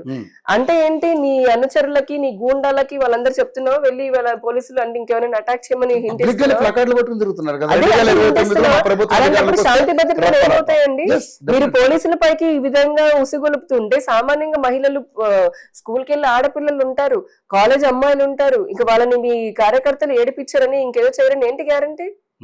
అదే కదా ఇప్పుడు ఇటువంటి భావజాలము, ఇటువంటి నేనేదో అనేసానంటే సరిపోదు. నువ్వు ఒక బాధ్యత అయినటువంటి పొజిషన్ లో ఉన్నప్పుడు నీ మాట 10 మంది వింటారు అనుకున్నప్పుడు మాట్లాడే ప్రతి మాట జాగ్రత్తగా ఉండాలి. నువ్వు చేసే ప్రతిదీ జాగ్రత్తగా ఉండాలి కదా. అది లేకపోతే ఎలాగా? ఎవరిని రెచ్చగొట్టాలని చెప్పని ఇటువంటి అరాచకం అనేది ప్రజలు, రాష్ట్రానికి అవసరం లేదు, ప్రజలు స్వీకరించే పరిస్థితిలో లేరు. ఓకే, సో ఇక ఫైనల్ గా మేడం ఏపీ గురించి ఈ 6 సూపర్ 6 అనేటి అమలు అవుతున్నాయా? అంటే దాని అంటే నిన్న చూశాను దాదాపుగా అమ్మఒడి కదా దాని ఏమంటారు, తల్లికి వందనం అయితే అందరికి ఉచిత బస్ వచ్చింది, ఉచిత గ్యాస్ వచ్చింది. ఉచిత బస్సుల మీద కూడా ఇక్కడ తెలంగాణలో అయితే ఎంత వ్యతిరేకత వస్తుందో ఏపీలో కూడా అంతే వ్యతిరేకత వస్తుంది. సో దాన్ని ఏమైనా సవరణ చేసుకునే కార్యక్రమం చేస్తున్నారా? అది ప్రభుత్వం ఆలోచన చేస్తుందండి. వాళ్ళకి రిపోర్ట్స్ వస్తాయి, వాళ్ళు మానిటరింగ్ చేస్తున్నారు. మరి ఆ రిపోర్ట్స్ వచ్చేదాన్ని బట్టి ప్రభుత్వం మానిటర్ చేస్తుంది. సో దానికి అంటే 6 సూపర్ 6 అనే విషయంలో కొంత నెగిటివ్ అయితే వస్తుంది. అదే అంటున్నాను అంటే ప్రజలు, మరి ప్రభుత్వం అయితే చెప్పినటువంటి ఇచ్చిన 6 హామీలు ఏవైతే ఉందో అది చేస్తోంది. దాంట్లో కొన్ని చిన్న ఏదైనా ఇబ్బందులు ఉన్నాయంటే ప్రజలు కూడా మరి ప్రభుత్వం దృష్టి తీసుకొని వెళ్తున్నారు. ఐఎమ్ వెరీ షూర్ గా తొందరలోనే ప్రభుత్వం ఏదైనా ఉంటే, లేవు అంటే ఉన్నాయి అని కాదు, ఏదైనా చిన్నగా ఉంటే గనక వాళ్ళు మార్చుకుంటారు.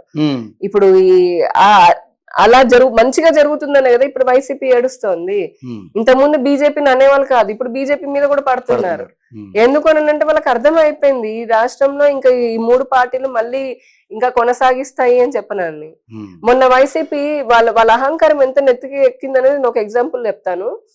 మా రాష్ట్ర అధ్యక్షుడు మాధవ్ గారు ఇప్పుడు మొన్నటికి 1 year అయింది కరెక్ట్ గా.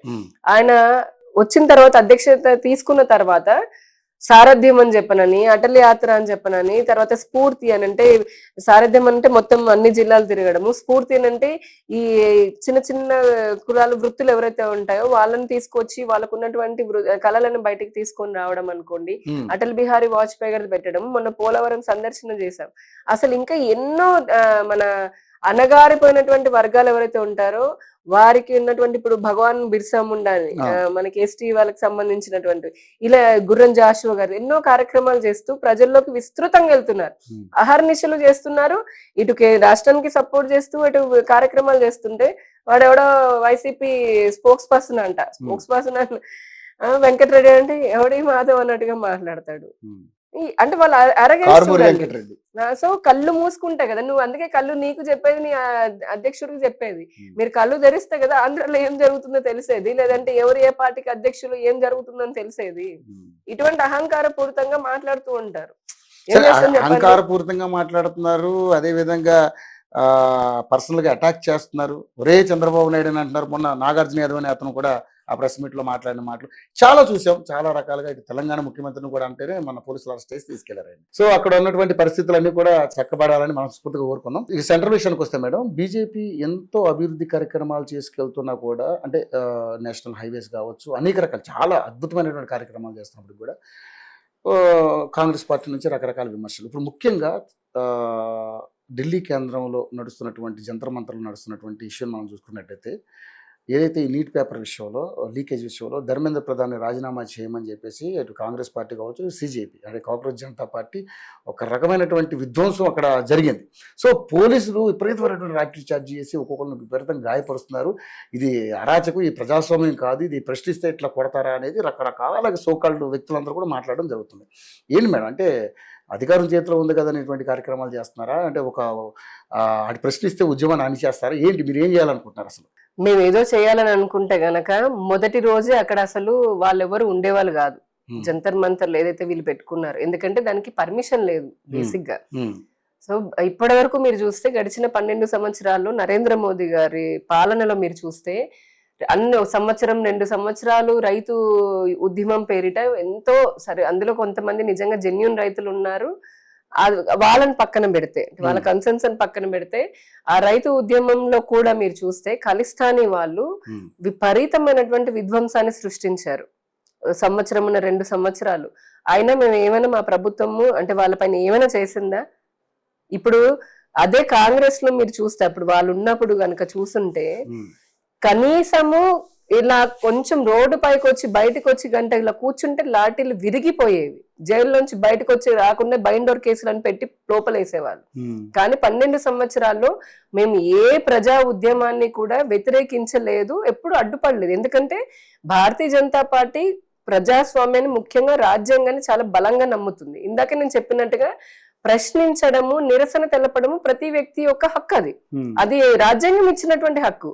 ఇక్కడ నిరసన పేరుతో మీరు శాంతియుతంగా నిరసన చెయ్యండి, ఎవ్వరు ఏమనరు. ఖచ్చితంగా మీ డిమాండ్లలో జెన్యూనిటీ ఉంటే గనక ఖచ్చితంగా ఈ రోజు కాకపోతే రేపు ఏ ప్రభుత్వంలో ఒప్పుకుంటుంది, ఇది కాకపోతే అదైనా చర్చలకైనా వస్తారు, ఒక ఆమోదం యోగ్యంగా ఉండేదానికి వస్తారు.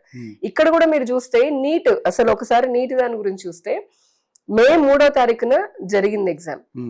ఆ నీట్ ఎగ్జామ్ అయితే జరిగింది. అఫీషియల్ గా అధికారికంగా మే 7వ తారీఖున ఎన్టీఏకి తెలిసింది ఏమనేది, అందులో లీకేజ్ ఇష్యూస్ వచ్చాయని.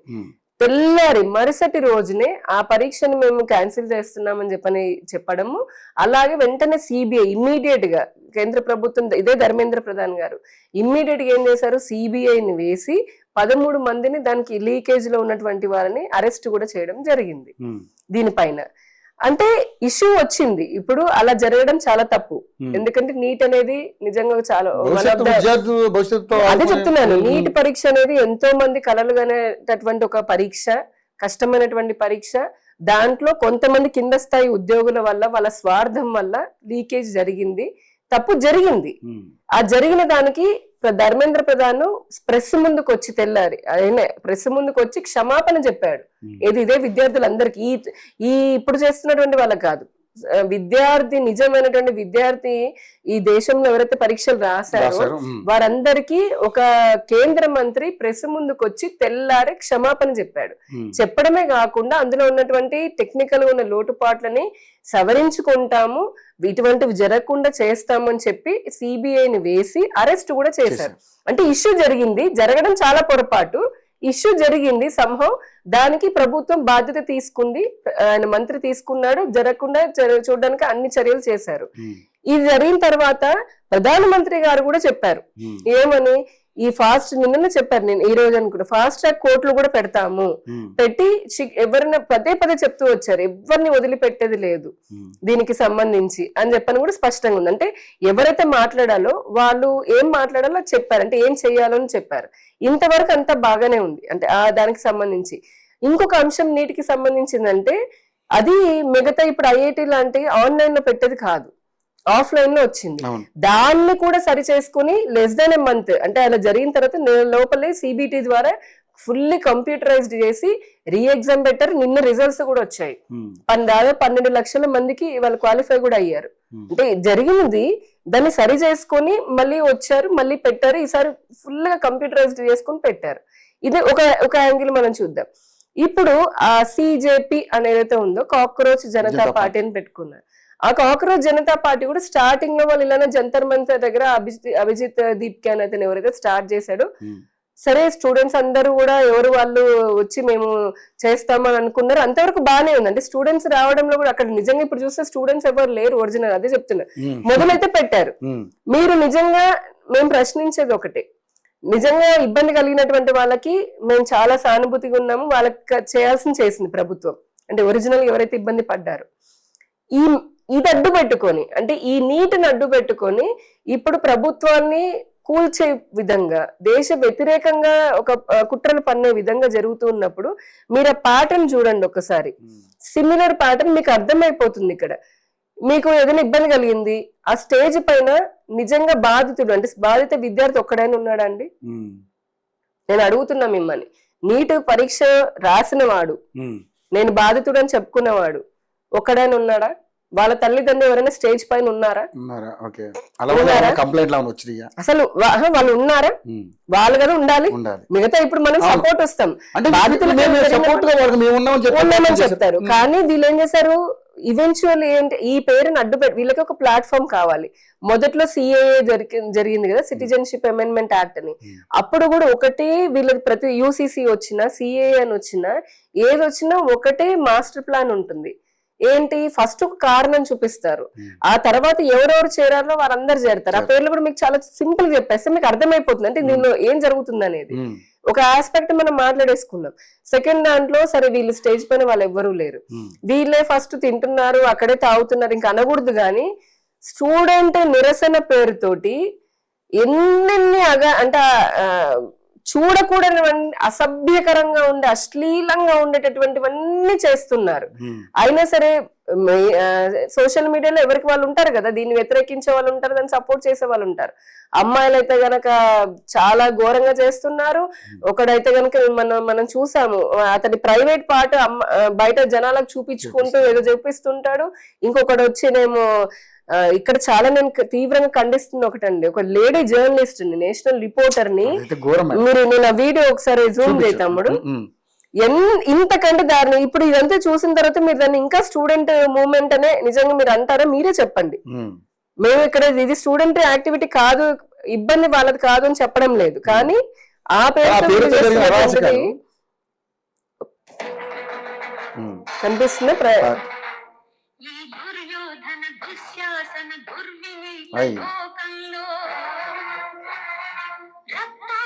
ఒక లేడీ జర్నలిస్ట్ ని పట్టుకొని అంత మంది తాకరాని చోట్ల తాకుతూ అసభ్యంగా చేయడమే కాకుండా అసలు చూడండి ఇంతటి చేస్తున్నారు. ఒక లారీ నిండా ట్రక్కు నిండా రాళ్ళు పెట్టుకున్నారండి, ట్రక్కు నిండా రాళ్ళు పెట్టుకున్నారు. అదే చెప్తున్నాను కదా, ఇంత ఘోరంగా చేస్తున్నారు. ఇప్పుడు ఆ చేసేవాళ్ళు విద్యార్థులు అంటామా?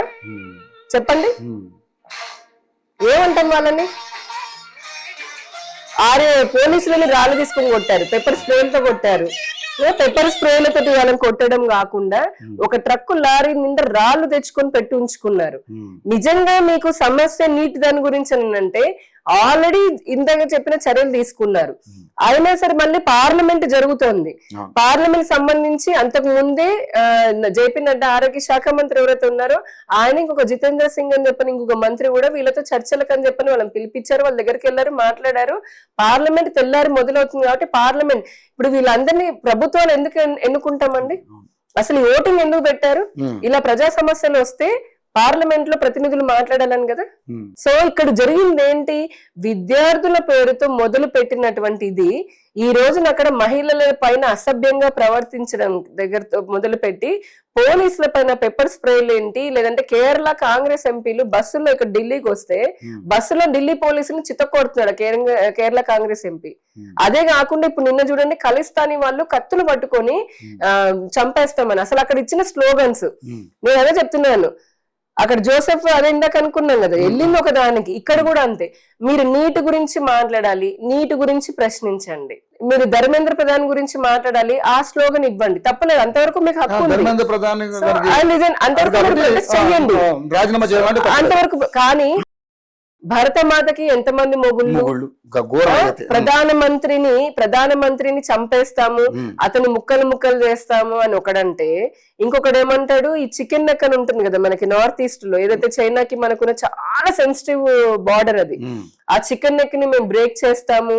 ఇంకొకడేమో ఆర్టికల్ 370 మళ్ళీ రద్దు చేసి కాశ్మీర్ లో ఏమంటారు పాకిస్తాన్ కి అప్పచెప్పాలి, లేదంటే కాశ్మీర్ కి స్వతంత్ర ప్రతిపత్తి రావాలి, లేదంటే జిహాదీ ఏమంటారు జిహాదీ స్లోగన్ చేయడము. ఈ రోజు నిన్న చూడండి మీరు, ఒకడు ఆఫ్ఘనిస్తాన్ ఫ్లాగ్ పెట్టుకొని వేసుకొని వస్తాడు, ఇంకొకడేమో పాకిస్తాన్ జిందాబాద్ అంటాడు, ఇంకొకటి వచ్చి అక్కడికి వచ్చి హిందూ ధర్మాన్ని ముఖ్యంగా సీతారాముల్ని రాముడు ఇంకా నేను అనకూడదు కానీ ఇంకోటి ఏదో మాట్లాడుతున్నాడు. ప్రధానమంత్రిని చంపేస్తామని, పార్లమెంట్ ని కూల్చేస్తామని, నేపాల్లో లాగా ఇక్కడ ప్రభుత్వాన్ని కూల్చేస్తాము అని.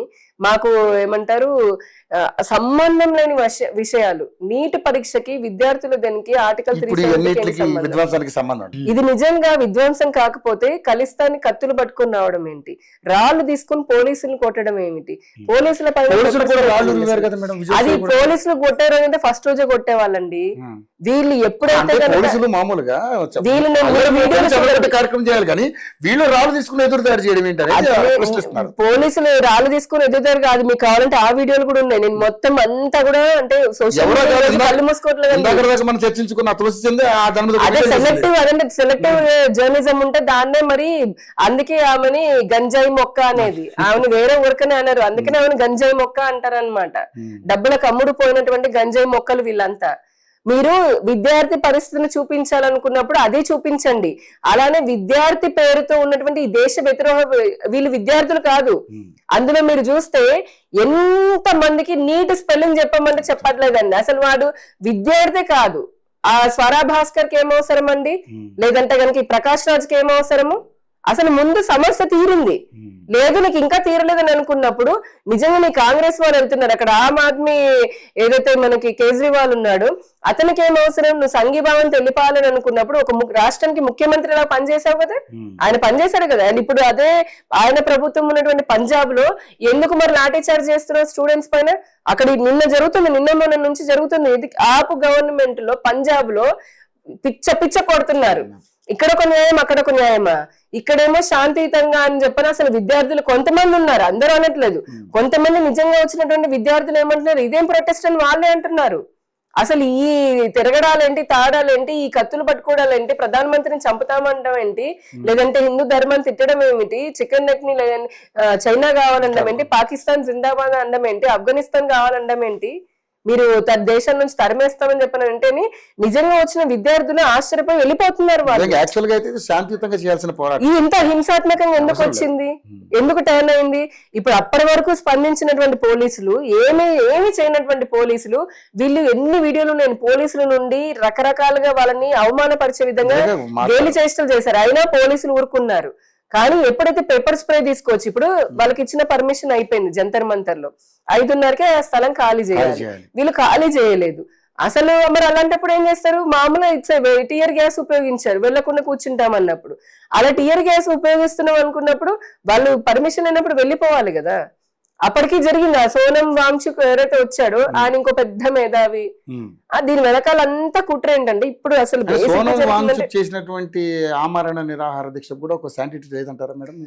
ఇక్కడ మీరు ప్యాటర్న్ చూస్తే గనక ఫస్ట్ లో అరవింద్ కేజ్రీవాల్ యాప్ ఎవరైతే అరవింద్ కేజ్రీవాల్ ఉన్నాడో అన్నా హజారే గుర్తున్నాడా? పాపం ఆయన చూసి అందరూ ఆయనని బలి పశువుని చేశాడు. తర్వాత ఆ అన్నా హజారేని వచ్చి ఈయన ఎంత రాజకీయ దుర్మార్గుడు ఆయనే చెప్పాడు, మనం చెప్పాలి అధికారం కోసం ఆయన ఏ విధంగా బలి పశువుని చేశాడని. అలాగే ఈ సోనం వాంగ్చుక్ అనే అతన్ని తీసుకొని వచ్చి వీళ్ళందులో బలి పశువుని చెయ్యాలి అని చెప్పని నిర్ణయించుకొని 15 రోజుల పాటు అనుకున్న తర్వాత సోనం వాంగ్చుక్ వాలంటీర్ గా చెప్పాడు, ఆరోగ్యం సహకరించట్లేదు, నేను వెళ్ళిపోతున్నాను.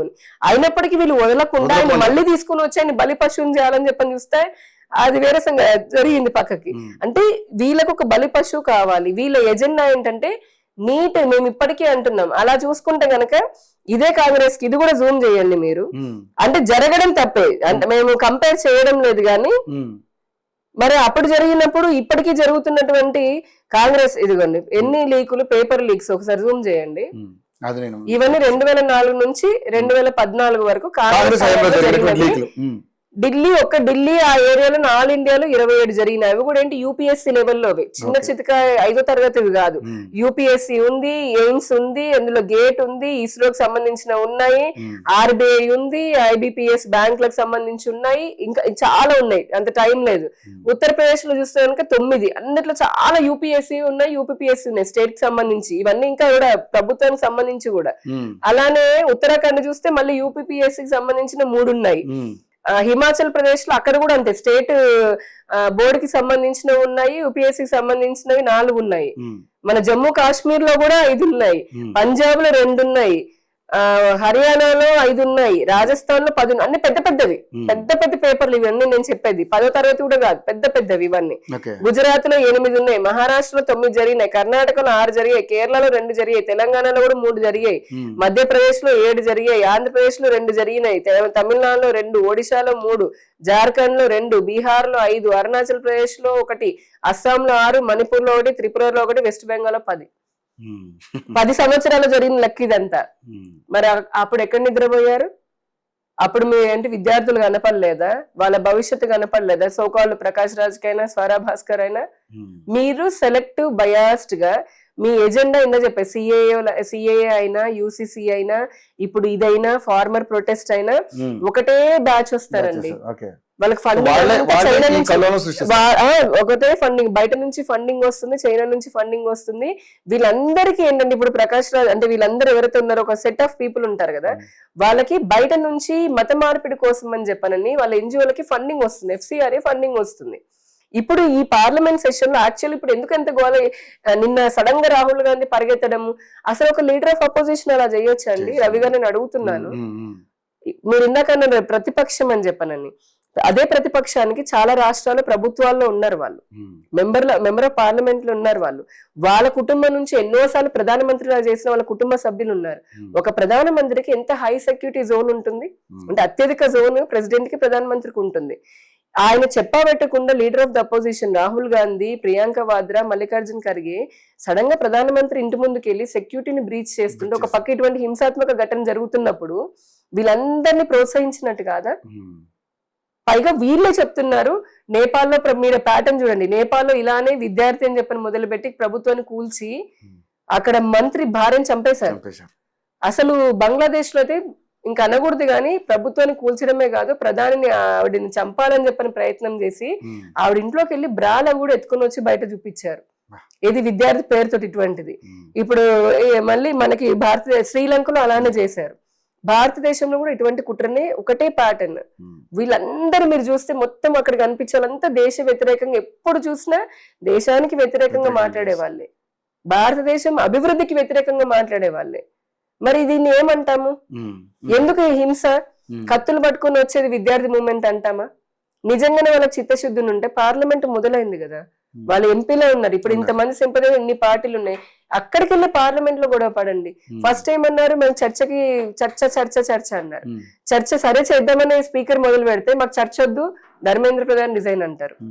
ఇక్కడ వీళ్ళ ప్రాబ్లమ్ ఈ నీట్ వల్ల ధర్మేంద్ర ప్రధాన్ గారిని ఎందుకు టార్గెట్ చేశారంటే తెలుసా అండి, ఆయన ఈ 12 సంవత్సరాల్లో మన భారతీయ విద్యా వ్యవస్థలో సమూలమైన మార్పులు తెచ్చారు. ఎటువంటి మార్పులు? గ్లోరిఫైయింగ్ అంటే హిందువులను ఊచకోత కోసినటువంటి ఒక ఔరంగజేబు లేకపోతే ఇట్లాంటి వాళ్ళందరినీ కూడా వారిని ఎంతసేపటికి గ్లోరిఫైయింగ్ గా ఉండేది మన చదువులు, అంటే మొఘళ్ళు గొప్ప వాళ్ళు అన్నట్టుగా.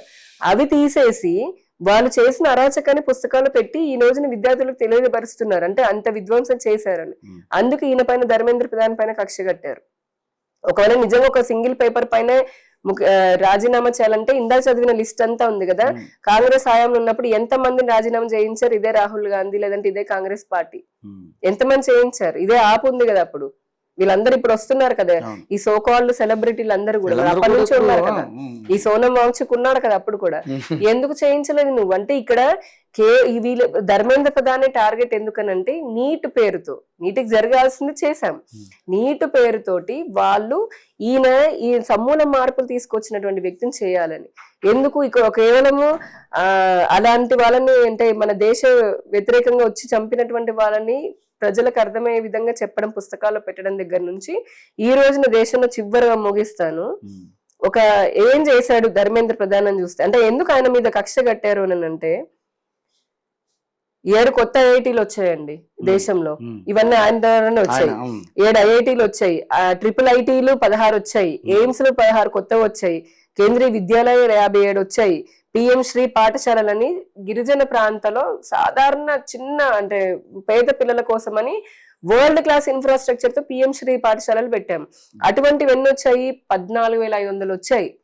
చిన్న పిల్ల అంటే చాలా సాధారణ వ్యక్తులు చదువుకోవడానికని. ఆ తర్వాత ప్రభుత్వ కళాశాలలు 13,000 వచ్చాయి, కొత్త ఉన్నత విద్యా సంస్థలు 19,000 వచ్చాయి, కొత్త యూనివర్సిటీలు 600 కట్టాం దేశంలో. ఎంబీబీఎస్ సీట్లు 51,000 నుండి 103,060కి పెరిగినాయి, ఇంకా పెరుగుతూనే ఉన్నాయి. ఒక పక్క వీటన్నిటి ద్వారా నిన్న చూసాం విక్రమ్-1 అనేది, అంటే అంతరిక్షంలోకి మనం ఇదే యువత, ఒక పక్క యువత ఇలా చేస్తూ యువత పేరుతో అలా చేస్తున్నారు, విద్రోహ శక్తులు వాళ్ళని మ్యానిపులేట్ చేస్తున్నారు. ఇంకో పక్క ఇదే విక్రమ్ మన తెలుగు రాష్ట్రానికి సంబంధించినటువంటి అతనే ఇక్కడ నుంచి పంపించాడో లేదు, అంటే మన షార్ నుంచి పంపించాడు. ఎంతటి గర్వకారణం. ఈ రోజున దేశం డిఫెన్స్ లో ఇంపోర్ట్ చేసుకునే దగ్గర నుంచి ఎక్స్పోర్ట్స్ వరకు వస్తుంది. మనం వందే భారత్ రైలు మనం వాడుకోవడమే కాకుండా వేరే దేశాలకి మనము ఎక్స్పోర్ట్ చేస్తున్నాము, మన మిసైల్స్ ని ఎక్స్పోర్ట్ చేస్తున్నాము, రాకెట్లను ఎక్స్పోర్ట్ చేస్తున్నాము. మన చేనేత కార్మికులు లేదంటే మన ఆర్టిసన్స్ చేతి వృత్తుల వారు చేస్తుంది. ఈ రోజున టాయ్ ఎక్స్పోర్ట్స్ పెరిగినాయి. దేశము అత్యంత పేదరిక దేశంలో ఉన్నటువంటిది 4వ అత్యంత ఆర్థిక బలమైనటువంటి దేశంలాగా ఎదిగింది. విద్యార్థులు స్టార్టప్లు పెట్టాము, లక్షల కోట్లు ఇస్తున్నాం, స్టాండప్ ఇండియా అన్నాం, మేక్ ఇన్ ఇండియా అన్నాం, ఆత్మ నిర్భర్ భారత్ అన్నాం. విద్యార్థులు బాగా చదువుకుంటున్నారు. ఇదే తట్టుకోలేరు కదా, అంటే అదే కదా చెప్పా, తట్టుకోలేనటువంటి వ్యక్తి ధర్మేంద్ర ప్రధాన్ ఆయన ఇంత సమూల మార్పులు చేస్తున్నాడు. అలానే ఇప్పుడు వీళ్ళు ఎలాగో ఒక ఎజెండా ఉంటుంది కదా, దాన్ని ఆ దేశ వ్యతిరేకంగా ఇప్పుడు డీస్టేబుల్ వాళ్ళు స్పష్టంగా వాళ్ళ వీడియోలోనే చెప్తున్నారు. నేను చెప్పే మాటలు కాదు. ఈ భారతదేశంలో ప్రభుత్వాన్ని కూలుస్తాము, ప్రధానమంత్రిని చంపుతాము, పార్లమెంట్ కూల్చేస్తాము.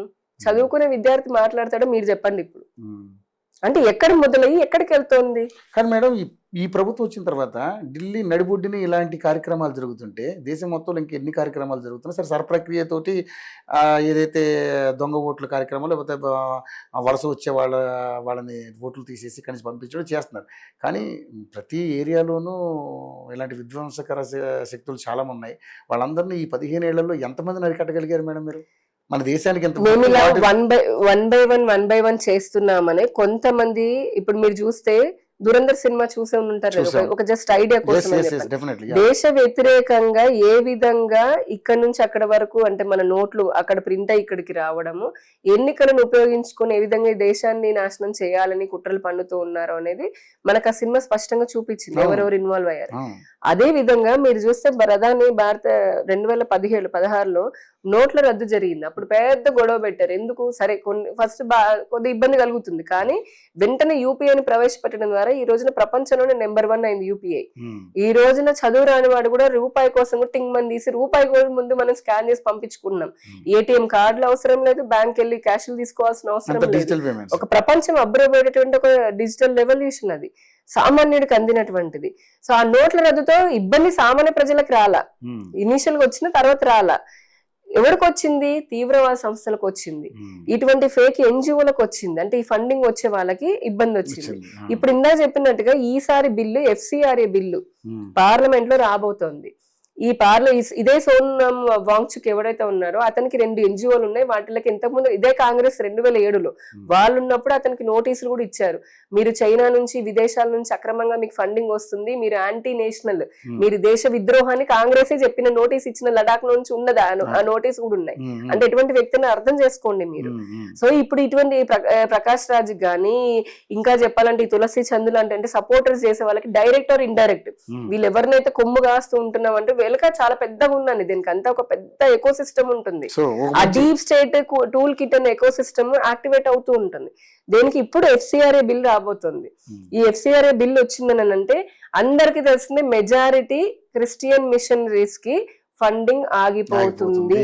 ఒకటి ఈ సోకాల్డ్ కమ్యూనిస్టులు అని చెప్పుకుంటున్నటువంటి సూడో సెక్యులర్ అని చెప్పుకునే సూడో సెక్యులర్ కి ఫండింగ్ ఆగిపోతుంది. అది వాళ్ళ బాధ. రెండోది మీరు కరెక్ట్ గా అన్నట్టు SIR. సో ఇటువంటి వాళ్ళందరినీ ఒకవైపు పోలరైజ్ వాళ్ళే ఎక్స్పోజ్ అవుతూ ఉంటారు. రెండోది SIR మనం బంగ్లాదేశ్ నుంచి మన బెంగాల్లో చూసాము. ఎలక్షన్ కమిషన్ 10 ఏళ్లకు 20 ఏళ్లకు దానికంటే సహజ ప్రాసెస్ క్లెన్సింగ్ కదండి. ఇప్పుడు ఎవరికైనా అంతే కదా. దాని క్లీనప్ లో భాగంగా ఏం చేస్తుంది? మరణించినటువంటి వారి ఓట్లు తీసేయడము, మైగ్రేట్ అయిపోయి వేరే ఊర్లకు వెళ్ళిపోయినటువంటి వాళ్ళని తీసేయడము, మార్చడము, డూప్లికేట్ ఓటర్స్ డబుల్ ఎంట్రీలను తీసేయడము, అలా చేస్తున్నారు. ఇది చేయడం వల్ల బంగ్లాదేశ్ మన బెంగాల్ మొదలుకొని ఆంధ్రప్రదేశ్ వరకు కూడా అన్ని రాష్ట్రాల్లో ఉమ్, ఇప్పుడు ఈ అక్రమంగా బంగ్లాదేశ్ నుంచి వచ్చినటువంటి వాళ్ళు ఉన్నారు కదా, అంటే ఎప్పుడైతే మమతా బెనర్జీ ప్రభుత్వం పోయింది అప్పటి వరకు ఆమె పెంచి పోషించింది. పోషించింది. ఒక పక్క ఆప్ పంజాబ్ లో ఆప్ గవర్నమెంట్, ఢిల్లీలో ఆప్ గవర్నమెంట్ ఉన్నప్పుడు, బెంగాల్లో వీళ్ళ గవర్నమెంట్స్ ఉన్నప్పుడు పెంచి పోషించాయి బాగా విపరీతంగా. ఎప్పుడైతే బెంగాల్లో బీజేపీ గవర్నమెంట్ వచ్చిందో అందరూ మిగతా రాష్ట్రాలకు వచ్చేసారు. వచ్చేసారు. అసలు అక్కడ క్లీనింగ్ మొదలైంది. ఉమ్, ఈ డూప్లికేట్ తెలుస్తుంది కదా, సింపుల్ ఏమనట్లు మీరు పాల్గొన్న ఎస్ఐఆర్ లో నేను ఇచ్చాను, నాది ఇచ్చాను, ఉమ్, మీరు ఇచ్చారా ఫామ్, ఎన్యూమరేషన్ ఫామ్. అందులో ఏముంటుంది, ఏమీ ఉండదు. మీ పేరు ఉంటుంది. మీరు ఒకవేళ 2002లో జరిగింది, 20 ఏళ్ల కిందట, 24 ఏళ్ల కిందట, అప్పుడు మీరు పుట్టిండకపోతే కనుక మీది ఉండదు. పుట్టిన చిన్నపిల్లలమైతే అయితే నాది లేదు, నేను అప్పటికి లేను. ఉమ్, సో ఏం అడుగుతారు, మీ తల్లిదండ్రులు అడుగుతారు. ఉమ్. అందులో కూడా ఎస్ఐఆర్ మా తల్లిదండ్రులు లేకపోతే మీ అమ్మమ్మతో తాత ఎవరిదో ఎవరిదో ఉంటుంది కదా. ఉంటుంది మన మనం ఈ దేశంలో పుట్టిన వాళ్ళు అయినప్పుడు ఎవరిదో ఉంటుంది. ఎన్నికలు ఎప్పటి నుంచో జరుగుతున్నాయి కదా. మా అమ్మమ్మదే రాశాను నేను, ఉమ్, నాకేంటి భయం, ఉమ్, నా ఓటు ఉంది, ఉమ్, నా ఓటు ఉంది. అవును. సో అది అంటే ఎవడు లేకుండా కొన్ని సంవత్సరాల్లోనే వచ్చి ఇందా చెప్పుకున్న పార్టీలు, లేదంటే ఈ కాంగ్రెస్ లాంటి, అసలు కాంగ్రెస్ పెద్ద తల్లి వీటన్నిటికీ, ఉమ్, వాళ్ళు పెంచి పోషించినటువంటి ఈ ఓటు బ్యాంకులు అక్రమంగా ఈ దేశంలోకి వచ్చి అక్రమ ఆధార్ తీసుకొని దొంగ డాక్యుమెంట్స్ తోటి ఉన్న వాళ్ళందరూ ఇప్పుడు వెతుక్కుంటున్నారు. అంటే బయటికి వెళ్ళిపోతుంది, డిపోర్ట్ చేస్తున్నాము, ఉమ్, డిటెక్ట్, డిపోర్ట్, డిలీట్ ఉమ్, అంతే. ఎందుకంటే ప్రతి దేశానికి అవసరం అది. ప్రజాస్వామ్యంలో ఒరిజినల్ ఓటర్సే ఉండాలి, ఈ దేశంలో ఒరిజినల్ వాళ్ళే ఉండాలి, తప్పేం లేదు కదా. మన ఇంట్లోకి ఎవరినో రాణిస్తామా, ఉమ్. రానియం కదా. మన ఇంట్లో మనమే ఉంటాము, అంతే కదా. కానీ మరి దీనిలో సానుభూతి అక్కర్లేదు కదండి. దీని అంటే అవి కూడా ఎప్పటి నుంచో రగులుతున్న మంట ఉమ్, ఇప్పుడు ఒకసారి ఆయుధంగా చేసుకున్నారు. దానికోసం వీళ్ళు పాపం ఈ నీటి విద్యార్థులను కూడా ఇబ్బంది పెడుతున్నారు నిజం చెప్పాలంటే. కానీ విద్యార్థులు, అసలైనటువంటి నీటి విద్యార్థులు ఇప్పుడు కష్టపడి ఈ నెల రోజుల్లో మళ్ళీ రాసుకొని మళ్ళీ ర్యాంకులు తెచ్చుకొని నిన్న సంబరాలు చేసుకుంటున్నారు.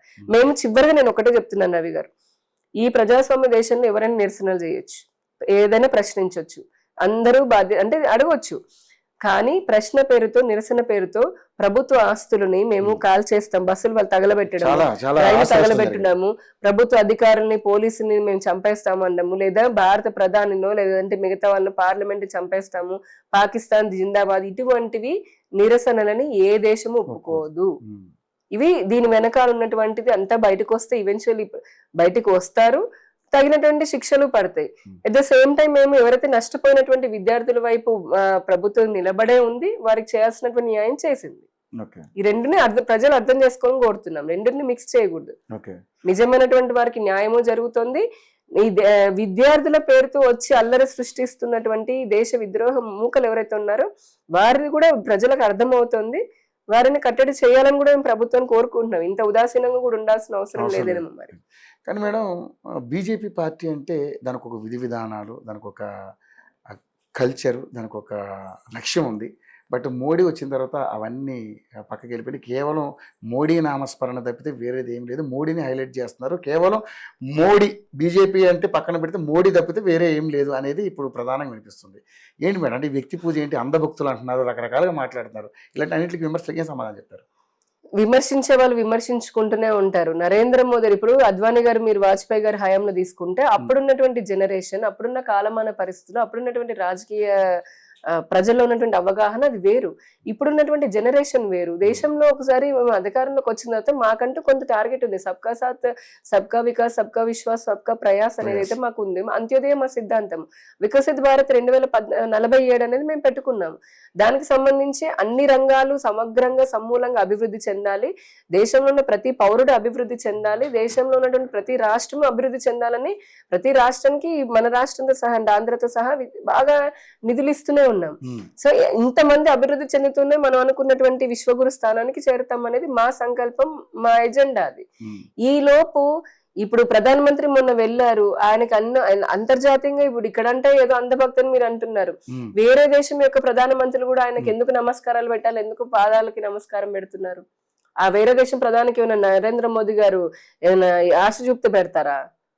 పెట్టరు కదండి. అంత పెద్ద స్థాయిలో ఉన్న వాళ్ళు అంటే మనకున్నటువంటి విదేశాంగ విధానం వల్ల మనం ఇతర దేశాలతోటి ఏ విధంగా మన విదేశాంగ విధానం జరుగుతోంది, ఏ విధంగా ట్రేడ్లు జరుగుతున్నాయి, ఏ విధంగా అగ్రిమెంట్లు జరుగుతున్నాయి, రెండు దేశాలకి లాభం ఏ విధంగా వస్తోంది, అలానే భారతదేశం పెద్ద market. At the same time ఇక్కడ కూడా అన్ని రంగాలను అభివృద్ధి జరుగుతోంది. ఇది చూసే నేను ఇందాక నుంచి అదే చెప్తున్నాను, భారతదేశం అభివృద్ధి చెందకుండా నెహ్రూ కాలం లాగా ఇప్పటికీ చైనా మొత్తం భూభాగం ఆక్రమించుకుంటూ ఒక పక్క, పాకిస్తాన్ ఇంకొక పక్క తీవ్రవాదాన్ని పంపు చేసుకుంటూ ఈ దేశంలో లుంబిని పార్క్ లోను, గోకుల్ చాట్ దగ్గర రైల్వే స్టేషన్ లోను, బస్ స్టాండ్ లోను బాంబు బ్లాస్ట్లు అవుతూ మత విద్వేషాలు రెచ్చగొట్టుకుంటూ భారతదేశం ఎప్పటికీ పేద దేశమే అని, మిగతా దేశాల ముందు వెళ్ళి దేహి అని నిజంగా అడుక్కు తినాలి, అలా తింటేనే ఈ కాంగ్రెస్ లాంటి వాళ్ళకి మిగతా వాళ్ళకి డబ్బులు రావు విదేశాల నుంచి. మరి ఆల్రెడీ మన అలాంటి పరిస్థితుల్లో దేశాల నుంచి చూడాలని అనుకునే వాళ్ళందరూ ఈ రోజున మోదీ గారికి వ్యతిరేకంగానే ఉంటారు. అది మోదీ గారికి వ్యతిరేకంగా ఉంటున్నట్టు కదా, వాళ్ళు అర్థం చేసుకోవాల్సినది దేశ ప్రజల ఆకాంక్షలకు వ్యతిరేకంగా ఉన్నారని. 3 సార్లు దేశ ప్రధానిలాగా మోదీ గారిని ప్రజలు యాక్సెప్ట్ చేశారు. మరి అంటే ఏంటి, ప్రజలు మా వైపు ఉన్నారు, మోదీ గారి వైపు ఉన్నారు. అయినా సరే ఇటువంటివన్నీ జరుగుతూనే ఉంటాయి. ఎవరు ఎన్ని కుట్రలు పన్నినా భారతదేశం కోసం, ఇప్పుడు భారతదేశం అభివృద్ధి పథంలోకి దూసుకుని వెళ్లే స్థితిలో ఉంది. దీన్ని ఆపడం ఎవరి తరం కాదు. ఓకే, కానీ మన దేశ పరువును తీసుకెళ్లి ట్రంప్ కాళ్ళ దగ్గర పెట్టాడని మాటలకి ఎవరండి ట్రంప్ అలా అసలు అంటున్న వాళ్ళకి నిజంగా అదేదో అంటారు కదా, ఇదే రాహుల్ గాంధీ. ట్రంప్ ఏం చెప్తే ఎవరండి ఆ Trump?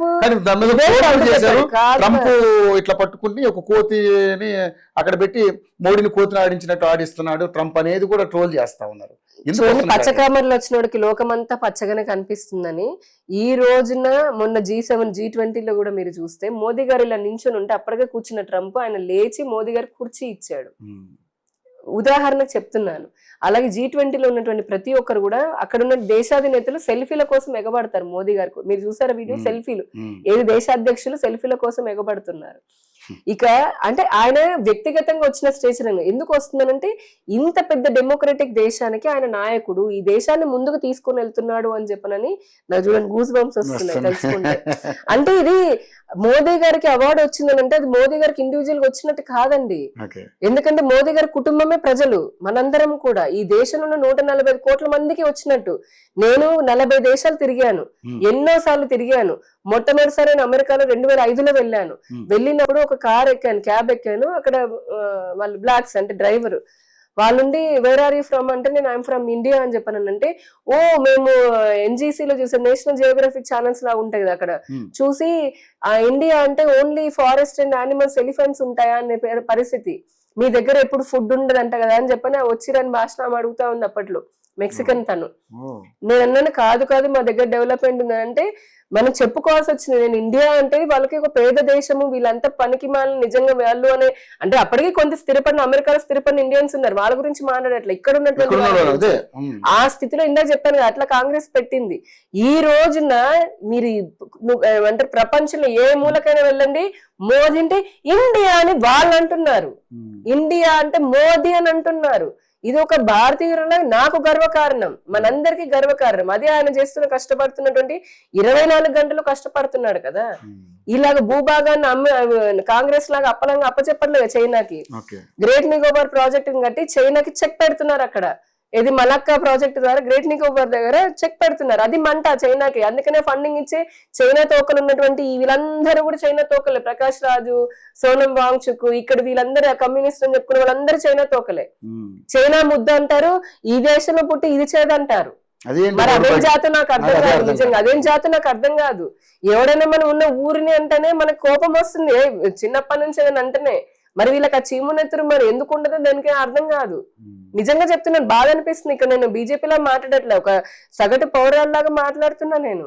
So anyway, Narendra Modi గారు ఇంత చేస్తున్నారు కాబట్టి వీళ్ళందరికీ అర్థమైపోయింది ఈ రోజున భారతదేశం ఎన్నో రంగాల్లో శాసించే స్థితిలో ఉంది. అది వీళ్ళకి మంట. చైనా ఆధిపత్యం తగ్గిపోతోంది. అమెరికా లాంటి దేశాలు కూడా భారతదేశంతో స్నేహం తప్పక చేయాల్సిన పరిస్థితి. ఇప్పుడు యూరోప్ లాంటి దేశాలు చూడండి, ఇటలీ ప్రధానమంత్రి ఆవిడ భారతదేశానికి ఆవిడెంత, మోదీ గారికి భారతదేశానికి ఎంత మంచి మిత్రురాలు. మంచి ఇవన్నీ కూడా స్ట్రాటజిక్. వీళ్ళందరూ కొంత నీచ బుద్ధి కలిగినటువంటి వాళ్ళు ఏదో సంబంధాలు అని అంటారు, కానీ ఇక్కడ దేశం నుంచి దేశానికి జరిగినటువంటి అగ్రిమెంట్లు చూడాలి.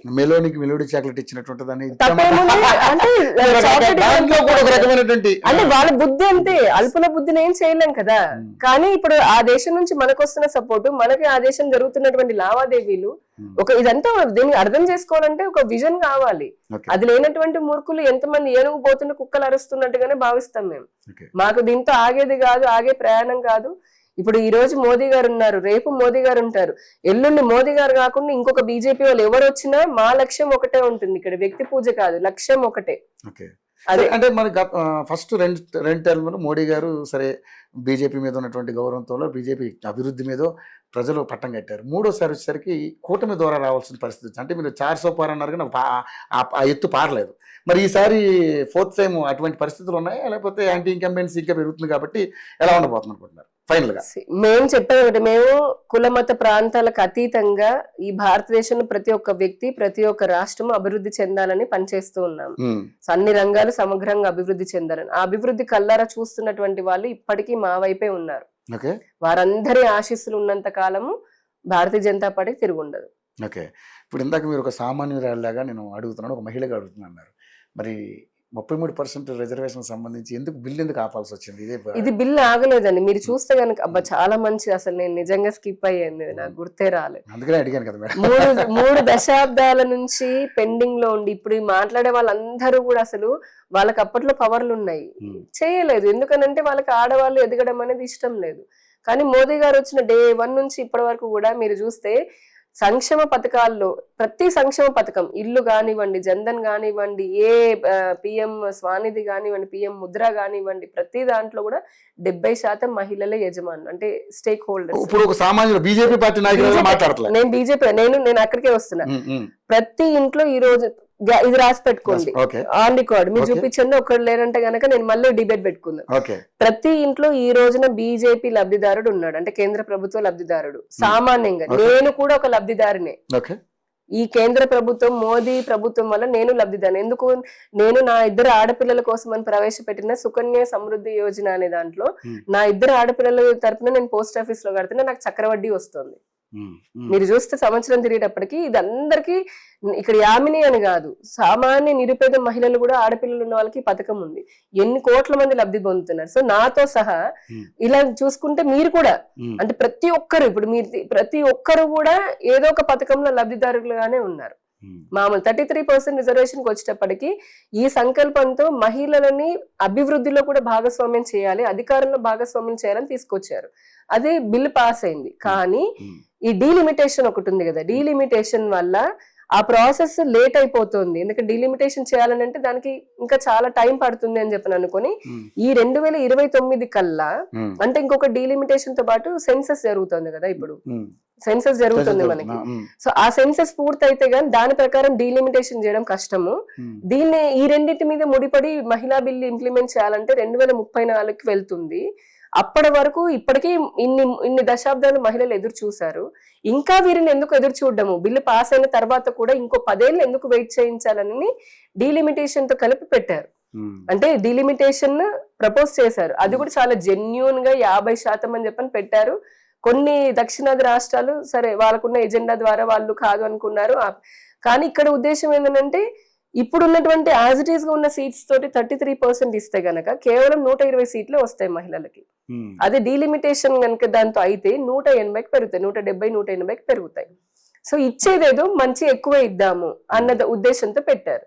అది వీళ్ళు అవ్వనివ్వలేదు. సరే వీళ్ళు అవ్వనివ్వకపోయినా మా ప్రయత్నం అయితే మేము ఆగదు, చేసేది ఎప్పుడు మేము ది బెస్టే చేస్తాం. బీజేపీ టైం తీసుకుంటుంది. యూసీసీ మేము పెట్టాలంటే కాంగ్రెస్ లాగా ఎప్పుడో రాజ్యాంగాన్ని వాళ్ళు 100 సార్లు 110 సార్లు అమెండ్ చేసుకున్నారు వాళ్ళ స్వార్థం కోసం ఎమర్జెన్సీతో సహా. మేము ఎప్పుడు అలా చేయలే. రైతు బిల్లులు కూడా అంతే.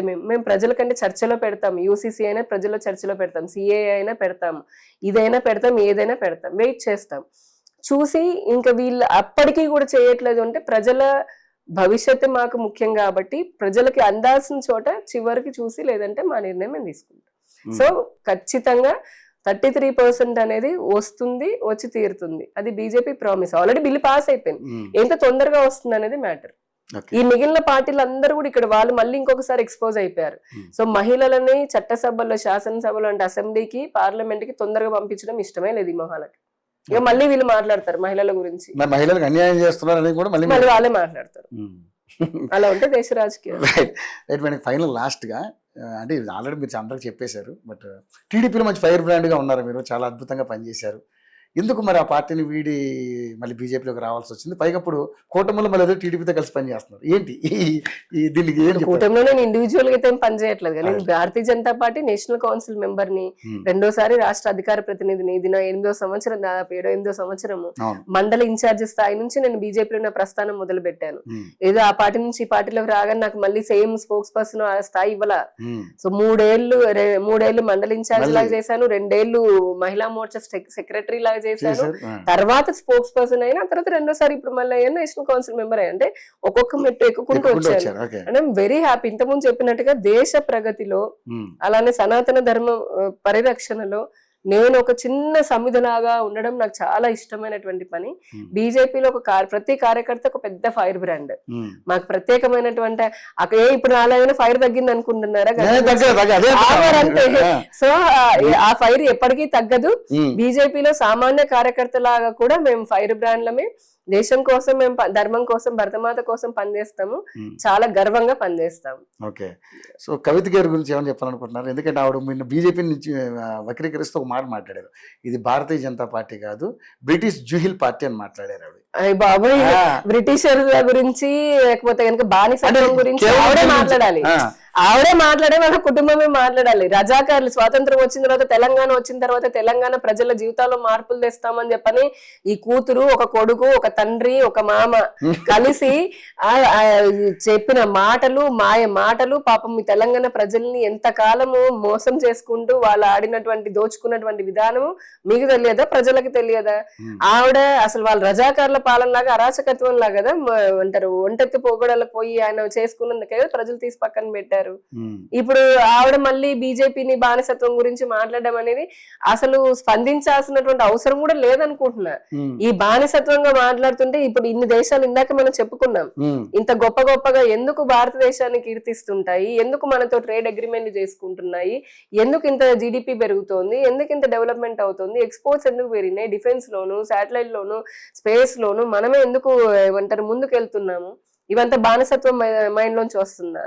బానిసత్వం ఎలా అంటే చైనా, కాశ్మీర్, అక్కడంటే మన కాశ్మీర్ దగ్గర అక్కడ తీసుకుంటున్నా కూడా, ఆక్రమించుకుంటున్నా అటువైపు నార్త్ ఇండియాలో ఆక్రమించుకుంటున్నా కూడా ఏముంది అక్కడ, గడ్డి పూచి కూడా మొలవదు అని చెప్పని అన్న నెహ్రూ లాంటిది బానిసత్వం. ఆ రోజు నుంచి ఈ రోజు వరకు కూడా మళ్ళీ ఇందాక చెప్పుకున్నటువంటి దేశ వ్యతిరేక వాళ్ళందరూ కూడా భారతదేశం వ్యతిరేకంగా మాట్లాడే వాళ్ళందరిది బానిసత్వం. చైనాకి ఊడిగం చేస్తూ అమెరికా డబ్బిచ్చే జార్జ్ సోరస్ లాంటి వాళ్ళకి ఊడిగం చేసేది బానిసత్వం. ఈ రోజున యునైటెడ్ నేషన్స్ మనం ఎన్ని ప్రపంచ కార్యక్రమాల్లో మీరు చూడండి, అత్యంత ప్రతిష్టాత్మకమైన G7, G20లు, UN మీటింగ్స్ లో కూడా భారతదేశం స్పష్టంగా చెప్పింది, పాకిస్తాన్ తీవ్రవాదాన్ని ఎండగట్టింది. పాకిస్తాన్ ఇప్పుడు మొన్న కూడా అంతే, సింధు జలాలకు సంబంధించి మీరు తీవ్రవాదాన్ని ఆపకపోతే జలాలు ఇచ్చేది, అగ్రిమెంట్ పొడిగిచ్చేది లేదు అని చెప్పింది. యూరోప్ మాట్లాడితే యూరోప్ ని మీ పని మీరు చేసుకోండి అని చెప్పింది. మాకు తెలుసు మా దేశాన్ని మేము ఎలా పాలించుకోవాలని చెప్పని మాకు తెలుసు, మీరు చెప్పాల్సిన అవసరం లేని యూరోప్ కి గడ్డి పెట్టింది. అలాగే యుద్ధానికి సంబంధించి వచ్చినప్పుడు కూడా భారతదేశము మా దేశ ప్రజల ప్రాణాలు, మా దేశం అంటే అమెరికా ఆంక్షలు పెట్టింది మన క్రూడ్ ఆయిల్ గురించి, రష్యాతో కొనొద్దని. అప్పుడు కూడా స్పష్టంగా చెప్పింది, కొంటూనే ఉన్నాము, ఇజ్రాయెల్ నుంచి తీసుకున్నాము. సో భారతదేశం ఈ రోజు శక్తివంతమైనటువంటి దేశము. బానిస మనస్తత్వం ఎవరైనా ఉంటే వాళ్ళే ఈ మాట అనేది. అసలు నిజంగా భారతదేశ భవిష్యత్తును చూస్తున్నటువంటి వాళ్ళు, అభివృద్ధిని చూస్తున్న వాళ్ళు ఎవడు ఈ మాట అనడు. ఇంతలాగా ప్రతి దేశానికి మనం చెప్పాం, మాకు తెలుసు, మేము ఒక సవర్నర్ కంట్రీ, అంటే స్వతంత్ర ప్రతిపత్తి కలిగినటువంటి భారతదేశం, ఒక ప్రజాస్వామిక దేశం. మా చట్టాలు ఉన్నాయి, మా రాజ్యాంగం ఉంది. మీరెవరు చెప్పడానికి? ముందు మీ యూరోప్ కి ఇదే మాట చెప్పింది కదా, మీ దేశంలో ఉన్నటువంటి జరుగుతున్నటువంటి అల్లర్లను ఆపండి అని చెప్పింది. అక్కడ తగలబడిపోతున్నాయి, జర్మనీ తగలబడుతుంది, ఫ్రాన్స్ తగలబడిపోతుంది ముస్లింల వల్ల. మీరు చూడండి అక్కడ ఎన్ని గొడవలు జరుగుతున్నాయో. న్యూయార్క్ తగలబడిపోతుంది, వేరే వాళ్ళ చేతుల్లోకి వెళ్ళిపోతుంది, ఆక్రమణలు పెరిగిపోయినాయి. ఆ దేశాలు మీరేంటి మాకు నీతులు చెప్పారని చెప్పే స్థితిలో ఉన్నాం ఈ రోజున. భారతదేశం కోవిడ్ వ్యాక్సిన్ నుంచి ఆఖరికి ఆహారం వరకు కూడా ప్రపంచ 50 దేశాలకు పైగా పంపించేటటువంటి స్థితిలో ఉంది. యుద్ధం జరుగుతుంటే ఒక రోజు యుద్ధాన్ని ఆపి మరి భారతీయులను వెనక్కి తెచ్చుకునేటటువంటి సత్తా భారతదేశంలో కలిగి ఉంది. ఏందమ్మా కవిత నువ్వు మాట్లాడేది? సరే ఏదో మీ కుటుంబంతో గొడవలు పడ్డావు, నువ్వు వచ్చావు ఏదో పెట్టుకుంటున్నావు, నీ రాజకీయంగా నువ్వే చేసుకోక బీజేపీని పోనీ పొలిటికల్ గా అంటాను, ఏపీని కూడా బీజేపీని పొలిటికల్ గా అంటాను కానీ ఇటువంటి బానిసత్వం మాటలు లేకపోతే కనుక ఇంకోటి దేశానికి సంబంధించి, దేశ అభివృద్ధికి సంబంధించి, దేశ ప్రజల మనోభావాల ఆత్మగౌరవానికి సంబంధించి మాట్లాడితే మటుకు ఎవరు ఊరుకోరు. ఇది కవితకు మేము ఇచ్చేటటువంటి హెచ్చరిక. మీరు సమస్యలు ఉంటే ప్రశ్నించండి, ఓ రాజకీయ పార్టీలకు అడగండి, సమాధానాలు చెప్తారు. అంతేగాని దేశ ప్రజలు బానిసత్వం గురించి ఇటువంటి మాటలు మాట్లాడొద్దు. ఈ రోజున ఇదే దేశ ప్రజలు ఇందా చెప్పాను కదా, విక్రమాన్ని పంపించారు, ప్రైవేట్ శాటిలైట్లు పంపిస్తున్నాము, దేశానికి ప్రపంచానికి కీర్తిని తీసుకొని వస్తున్నాము. ఎవరిది బానిస బతుకు, ఎవరిది బానిస మనస్తత్వం? ఇన్నేళ్లు రాజకీయాల్లో ఉన్నారు, ఆ మాత్రం అనే ముందు చూసుకోక్కర్లా. లేదు నాకు కావాలని రాజకీయాలు కావాలి, రాజకీయం కోసం అంటానంటే ప్రజలు ఎక్కువ కాలం ఉండలేరు. చూసాం కదా, సింపుల్, చాలా ఎక్కువ కాలం ఉండలేరు అంతే. ఓకే, ఇప్పుడు మరి బీజేపీ తెలంగాణలో ఈసారి ఏమన్నా అవకాశం ఉందంటారు? డెఫినెట్లీ. అంటే ఇక్కడ తెలంగాణ బీజేపీ ఇంతకు ముందున్నటువంటి అధ్యక్షులు, ఇప్పుడున్నటువంటి అధ్యక్షులు చాలా సీనియర్ నేతలు ఉన్నారు, వాళ్ళు కష్టపడుతూనే ఉన్నారు. కార్యకర్తలు అసలు తెలంగాణ బీజేపీ కార్యకర్తలు విపరీతంగా కష్టపడతారు. వాళ్ళు మొదటి నుంచి కూడా చాలా ఫైటింగ్ నేచరే ఉంది. వస్తుందండి తప్పకుండా ఒక రోజు తెలంగాణలో, ఆంధ్రలోనూ కూడా బీజేపీ సొంతంగా తన ప్రభుత్వాన్ని ఏర్పాటు చేసే రోజు వస్తుంది, తొందరలోనే ఉంది. అది దక్షిణ భారతదేశానికి అన్యాయం చేస్తానని మాట్లాడుతున్నారు కదా, అందుకని ఆ రోజుల్లోనే తమిళనాడు డిఎంకే ఏడీఎంకే ఇదివరకు అయితే ఏదైతే అనుకున్నారో ఆ రోజులు పోయినాయి. అందుకే అలా చెప్పి వాళ్ళ పప్పులు ఉడకమని ఇప్పుడు ప్రజలు పక్కన పెట్టారు. సో ప్రజల్లో మార్పు వస్తుంది. ఇందాక చెప్పినట్టుగా అటు ఆంధ్ర అయినా, తెలంగాణ అయినా, గ్రామాల్లో అయినా, పట్టణాల్లో అయినా ప్రతి ఇంట్లో ఈ రోజు మోదీ గారిని అభిమానించే వాళ్ళు ఉన్నారు, కేంద్ర ప్రభుత్వ పథకాల లబ్ధి పొందుతున్నటువంటి వాళ్ళు ఉన్నారు. కాబట్టి వారి ఆశీస్సులు మరింత పెరిగే రోజు తొందరలోనే వస్తుంది. ఆ రోజు మా విజయాన్ని ఎవరు కాదనలేరు. ఓకే, సో మిమ్మల్ని ఒక ఎమ్మెల్యేగా చూడొచ్చు మేము త్వరలో? ఏమండి చూద్దాం, అమ్మవారు అంటే పడుతూనే ఉన్నారు. ఇప్పుడు మాకు 33% వస్తుంది కదా, రావాలని కోరుకుంటాం. వచ్చిన తర్వాత ఎందుకు రాదామండి, వచ్చి ఖచ్చితంగా అధ్యక్ష అంటాం అంతే. అది పార్టీ డిసైడ్ చేస్తుంది. అధ్యక్ష అనేది అనాలని కోరుకుంది, అనడానికి అన్ని పుష్కలంగా అవకాశాలు ఉన్నాయి. సో పార్టీలు కూడా మరి అంటే సపోర్ట్ చేస్తాయి కదా మహిళల్ని. తప్పేముంది, అన్ని కలిసి వస్తే అనే రోజు కూడా అధ్యక్ష అని ఉంటుంది. సో ఇంకా పెరగాలనే కదా ఇప్పుడు 33% తీసుకొచ్చింది. ఓకే మేడం, తప్పకుండా మీరు అధ్యక్ష అనే రోజు రావాలని నేను కూడా కోరుకుంటాను. సో చాలా టైం వెచ్చించి మంచి సమాచారం మాతో షేర్ చేసుకున్నారు. నిజంగానే అంటే దేశం మీద జరుగుతున్నటువంటి కొన్ని అరాచక శక్తులు ఏవైతున్నాయో నిర్మూలించే కార్యక్రమంలో బీజేపీ కొంచెం గట్టిగానే ఫైట్ చేయాలి, గట్టిగానే ముందుండాలి అనేది మేము కూడా కోరుకుంటున్నాం. బట్ దేశ రక్షణకి, ఎందుకంటే ధర్మం కోసం, దేశం కోసం అన్నారు కాబట్టి ఆ ధర్మాన్ని, ఆ దేశాన్ని కాపాడుకునే దిశగా మీరు వెళ్ళాలని మనస్ఫూర్తిగా కోరుకుంటున్నాం madam. Thank you madam, thank you so much. Thank you. నమస్తే.